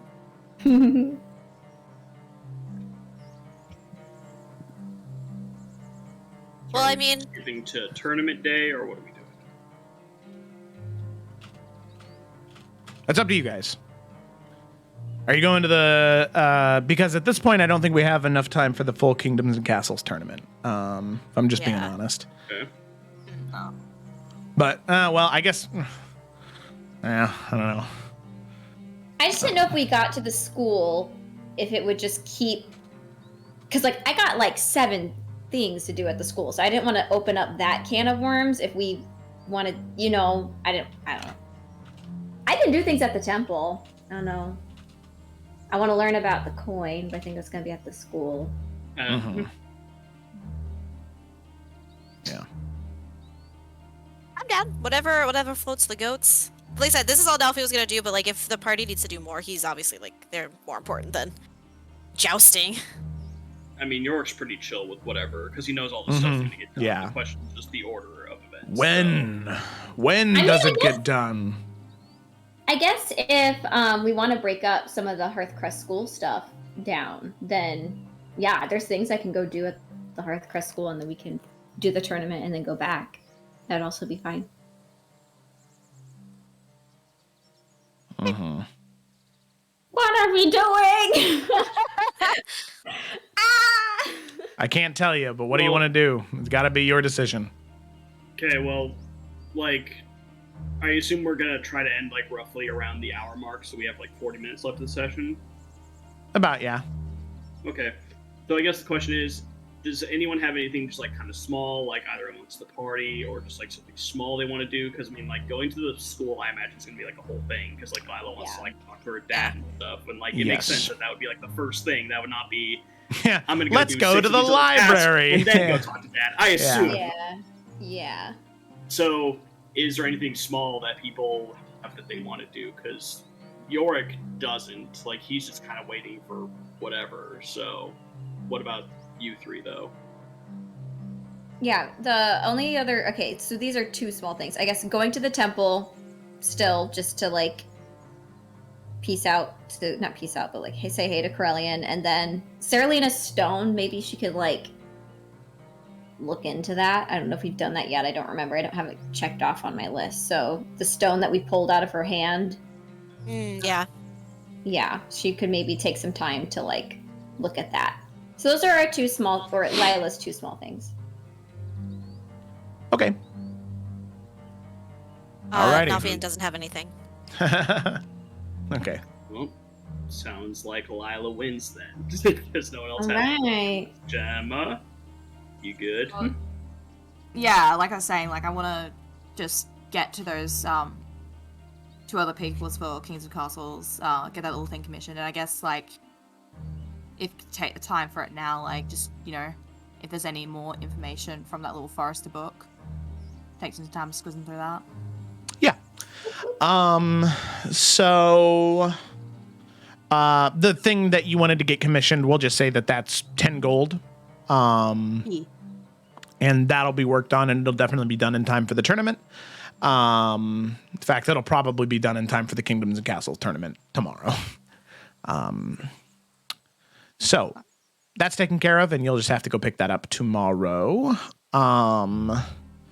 Then Lila, you head to the temple, so we'll go ahead and do that, and then we'll pop back to some of the Kingdoms and Castles tournament peoples. So, Lila, you head to the Temple of the Divines within the city of Hearthcrest, which this is a very large, very, very, very resplendent temple within the city walls itself. As you enter in, this is just a beautiful place, where you can see, as opposed to small, instead of just having small, okay, that was weird. I don't know what that music is. Instead of just having small temples or statues dedicated to each of the individual prime deities, instead there are these entire wings of this temple dedicated to those gods and goddesses, to an absolutely ridiculous degree. We're going into the area dedicated to Cord. There are people that are sparring and training, people that are fighting in the temple, but out of reverence to the Stormlord. There are other people where in the wing of the Raven Queen, where people who are conducting funeral rites and communing with the dead, burning incense. And each wing of the 9 divines, all of it is different. All of it is diverse, and you're able to find your way to the wing dedicated to Corellian, which you can see is a mixture of natural life, that of his connection to the Feywild, right? The different birds and nature that creep and crawl all along the floors, but then also the resplendent dome dedicated to Corellian's traversal of the stars and of the astral sea. You can see the two meet in the middle in a statue with a man. You can see with these two, almost like a halo that sort of curls around his head in 2 separate halves. Different markings on his face that resemble that of constellations, but vines and natural life wrapping around his hands and his body. So you see that, and you enter the wing of Corellian, and it is up to you. What do you want to do? Yeah, I think she would take place. She knows like the proper, like, I don't know if there's like a little ritual that you have to like touch something or bow to any specific thing or whatever. Mm-hmm. She would know, so she would do the normal stuff, and then take a normal place of a space where you would worship. I imagine Corellians might be not so much like, traditional, like you sit down in like one of the pews or rows, but probably more a little bit like there are places either on the ground or maybe up a few stairs, up some like closer to like the heavens, a little bit more winding and natural. So she would take a place maybe on one of the higher like levels, and almost like just meditate for a little while, just trying to feel closer to him. She feels like she hasn't had, basically since I think before Wheat Hill, she's not really connected with him. And she's not really like speaking out a prayer, but she's putting a lot of things out there just for him to guide her through. Specifically, the things that she's thinking about and meditating on would be the situation with her family, how to prepare to talk to her father, the situation that the moral question she has for Cassius, and whether or not she should try and find the light within him, as well as just is she on the right path? Should she do what her grandfather did? Should she be doing what her family is asking of her? But kind of a collective of just like what's been on her mind. Okay. Yeah, no, that is very, very, very fair. So you kneel and you just begin to think. You meditate, right? You don't specifically say, Corellian, fix these things for me. Yeah, that's not necessarily the relationship she's had with Corellian. It definitely was more traditional of just like she found comfort in him. And so that's what she's needing guidance on right now. Yeah, of course. So you sit. Oh, and then one of them would even be like, I'm so sorry. The whole That's like, okay. Can we talk to stars? Stars speak? Are they dead, or what? That question too. Oh, yeah. Okay. Stars speak. No, that's just really funny.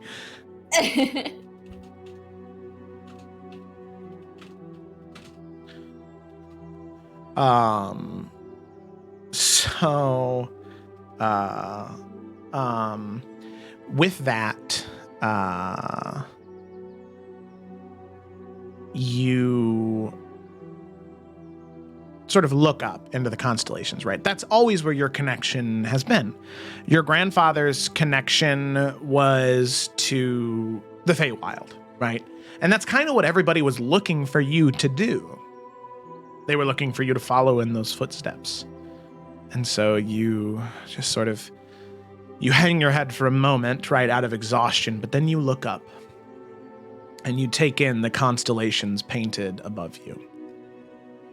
And to echo the magic of this area, you can see that these constellations shift and prepare. and shift and change in the ways they would if you could see them in the sky right now.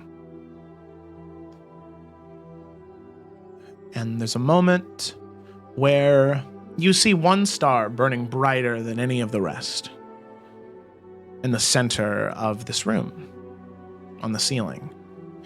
You look in and you peer deeper and deeper and deeper, and you can feel that starlight beginning to envelop you.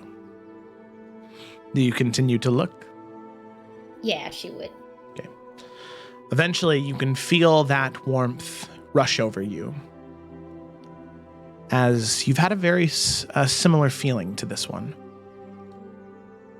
When you were in the small village of Medglin, and that aurora, the northern lights began to swirl and absorb within you.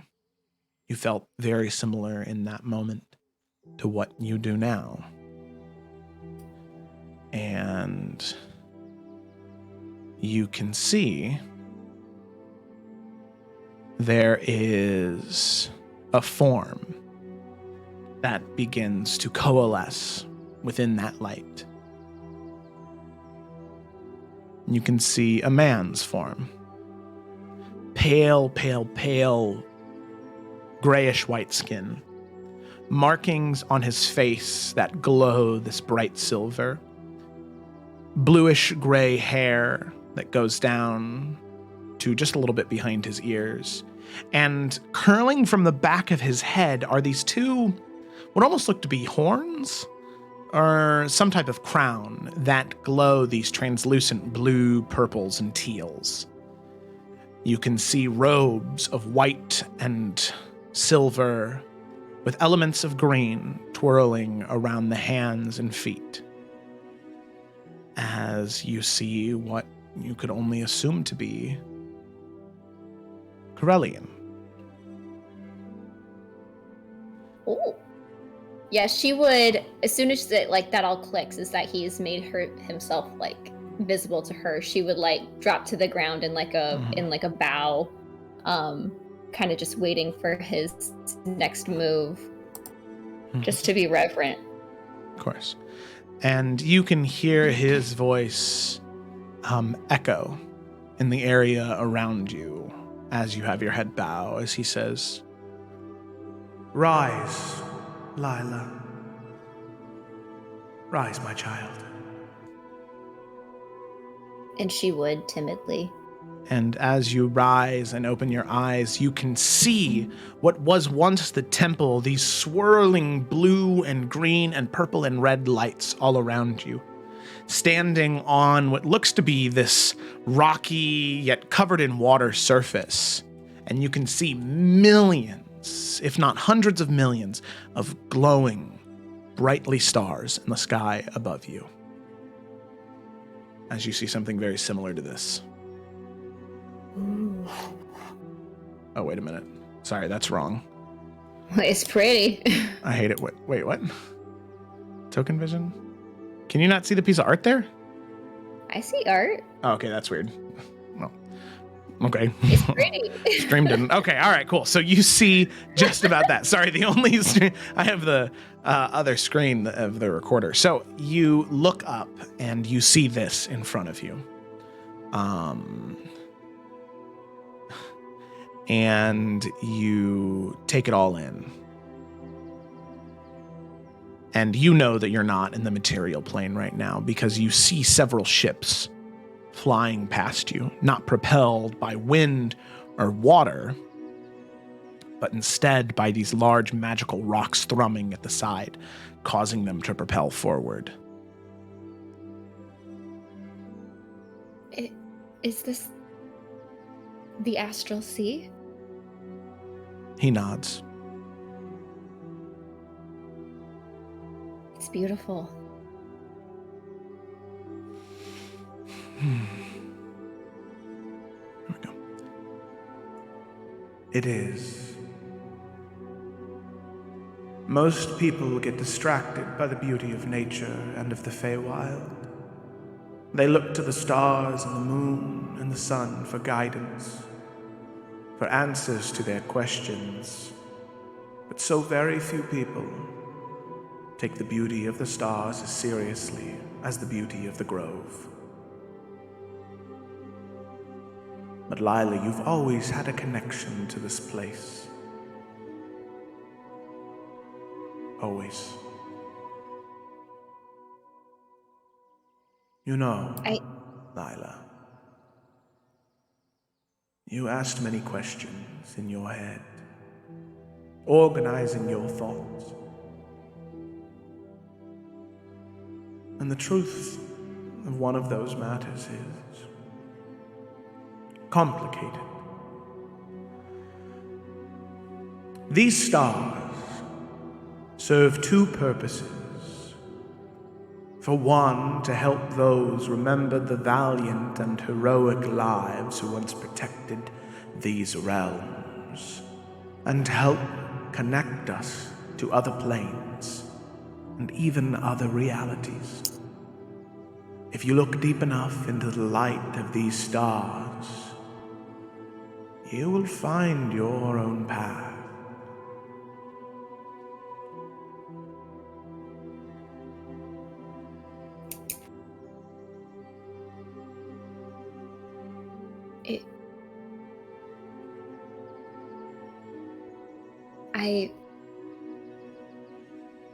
It's just there's so much. It's a whole sea. How do I know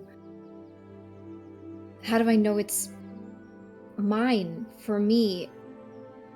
I feel like I've been following just what I'm supposed to do my whole life. I don't know what path is for me.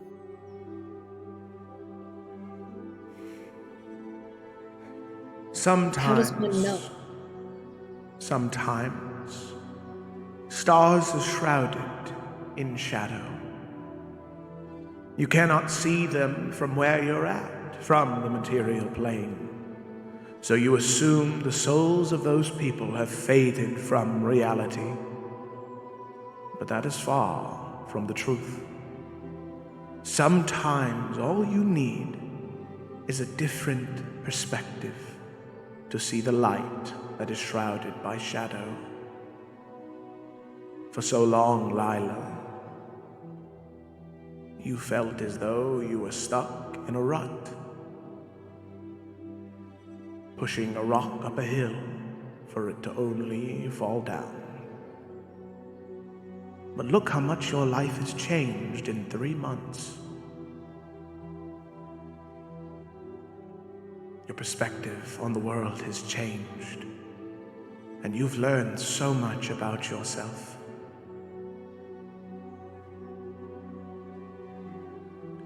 Think about it. For someone whose perspective hasn't changed, how hard might it be for them to have a different thought?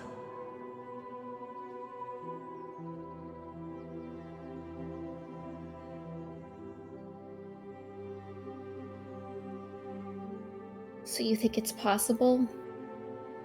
Anyone is capable of changing if their perspective is shifted enough? We are all created with light inside of us. The Creator made sure of that long, long, long ago. That light cannot be snuffed out, only concealed. That light is always there. You just need to find it.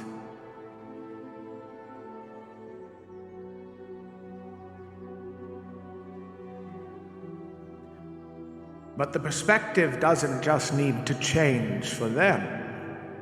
It also needs to change for you. Your grandfather was a bridge maker, someone to cross the border between the Feywild and the material plane,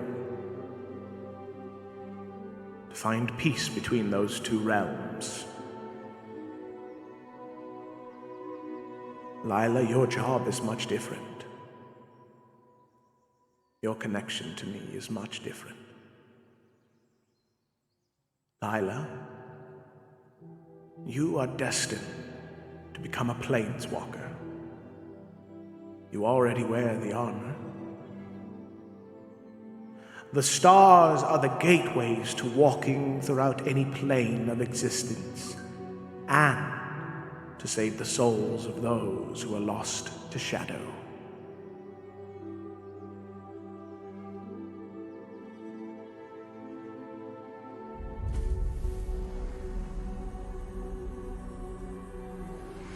She's gonna look down at her armor and look at her hands that have all the markings.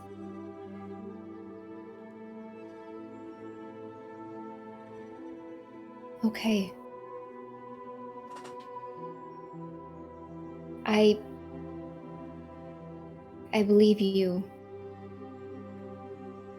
There's no reason you would lead me down a path that wasn't meant for me. How can I do this? How can I open my mind to this new perspective? How can I help save these lost souls?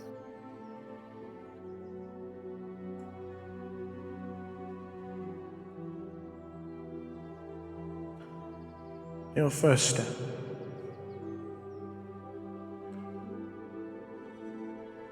step is to undo the harm that has been done to your home, your college. That woman that you met along your journeys. She has done much harm to your school and to the knowledge that is taught there. If you change the perspective of thousands in that school, it will have shockwaves throughout the rest of Iverion. But be wary, Lila. When you go, there are those there that will intend to deceive you, and my knowledge I give you in this cannot be too specific. If I push too much on the divine gate, my enemies may be willing or have the ability to do the same. Just be wary of illusions and be wary of deceit, even those who you think may have your best interests. Trust only those that you know you can trust.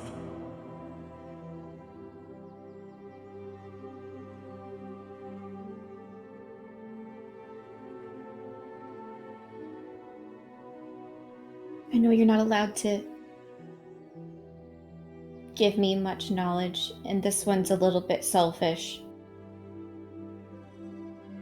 But I haven't been able to talk to Belle. I just need to know that she's gonna be okay. You can see him smile at that. She will be. I can see now. She is in the library herself, studying for her next exam.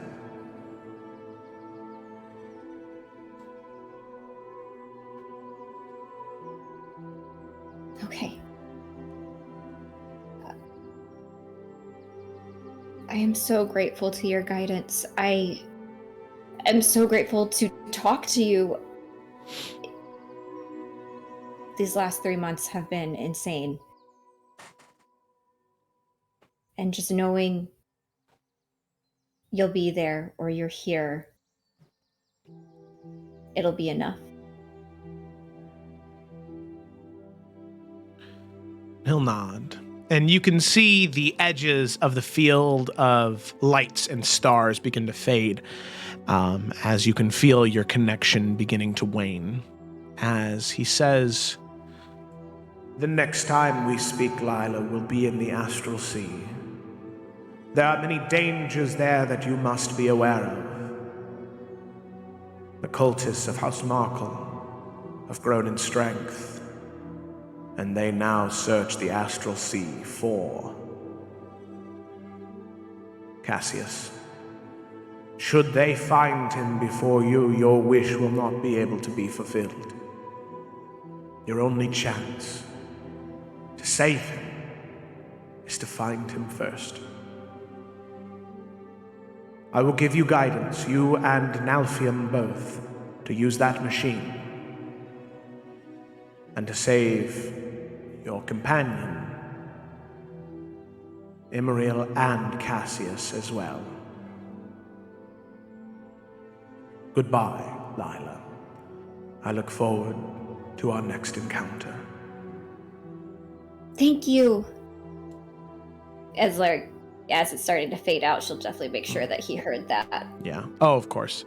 As you do, he nods and smiles as eventually the darkness envelops all around you. And the same way that you came into this void of the astral sea, you re-enter. That light fading from your vision, having been looking up at the ceiling, you see now the magic fading, the connection fade, as you inhale and exhale, ready, and now knowing more of your purpose. You look forward to your next encounter, but you know that with your next encounter will bring probably the most dangerous adventure that you and your companions have ever gone on. As you look back up at the constellations, as you look within the wing dedicated to Corellian, is there anything else you'd like to do before you leave? She would take out her notebook and start to write all of that information down. And continue to, not quite full meditation, but definitely just like, she's not just going to walk out of that and be like, la la la la, like she's going to like let that sink in, writing things down, planning things, figuring out what to say to everybody. And just also she feels very comfortable and safe in this space. So I think just being able to relax and unwind here is good for her. Yeah. Okay. So with that, you spend the next little bit of time within this area, taking it in, organizing your thoughts, jotting a few things down. And as you go to leave, you can feel that connection between you and the armor that you wear strengthen just a hair. There's no new magical secret that is unlocked, but you can feel that the closer you get to the astral sea and the closer you get to Corellian, the more likely new magical secrets will be unlocked. And with that, as you exit the temple, ready to face whatever the rest of the day has for you and whatever enemies await you in the college, that is where we're going to go ahead and end tonight's session. Woo! Look at that. Thanks for watching, everybody. I hope that you enjoyed. It was a wonderful session. Thank you all for playing. Be sure to tune in next Tuesday for the continuation of the Adventures of the Salamander Coast. Next Monday for the next episode of DM Roundtable, where we talk about DMing. Of course, we talk about DMing. We talk about starting a campaign. So be sure to stop by if you have any questions specifically about that. And finally, be sure to come back next week, next Saturday. Today's not Saturday. Well, yeah, next Saturday for the continuation of the Isles of Iverion as our party finally gets to the long-awaited Kingdoms and Castles tournament to see Twig wipe the floor with these sweaty neckbeards. Very excited for that. Every single trope that I've ever come across in a Magic the Gathering tournament is in that competition, so be prepared for that. There's going to be a lot of butt cracks exposed during the KNC tournament. I hate everything. So with that, thanks for watching, everybody, and we'll see you next time.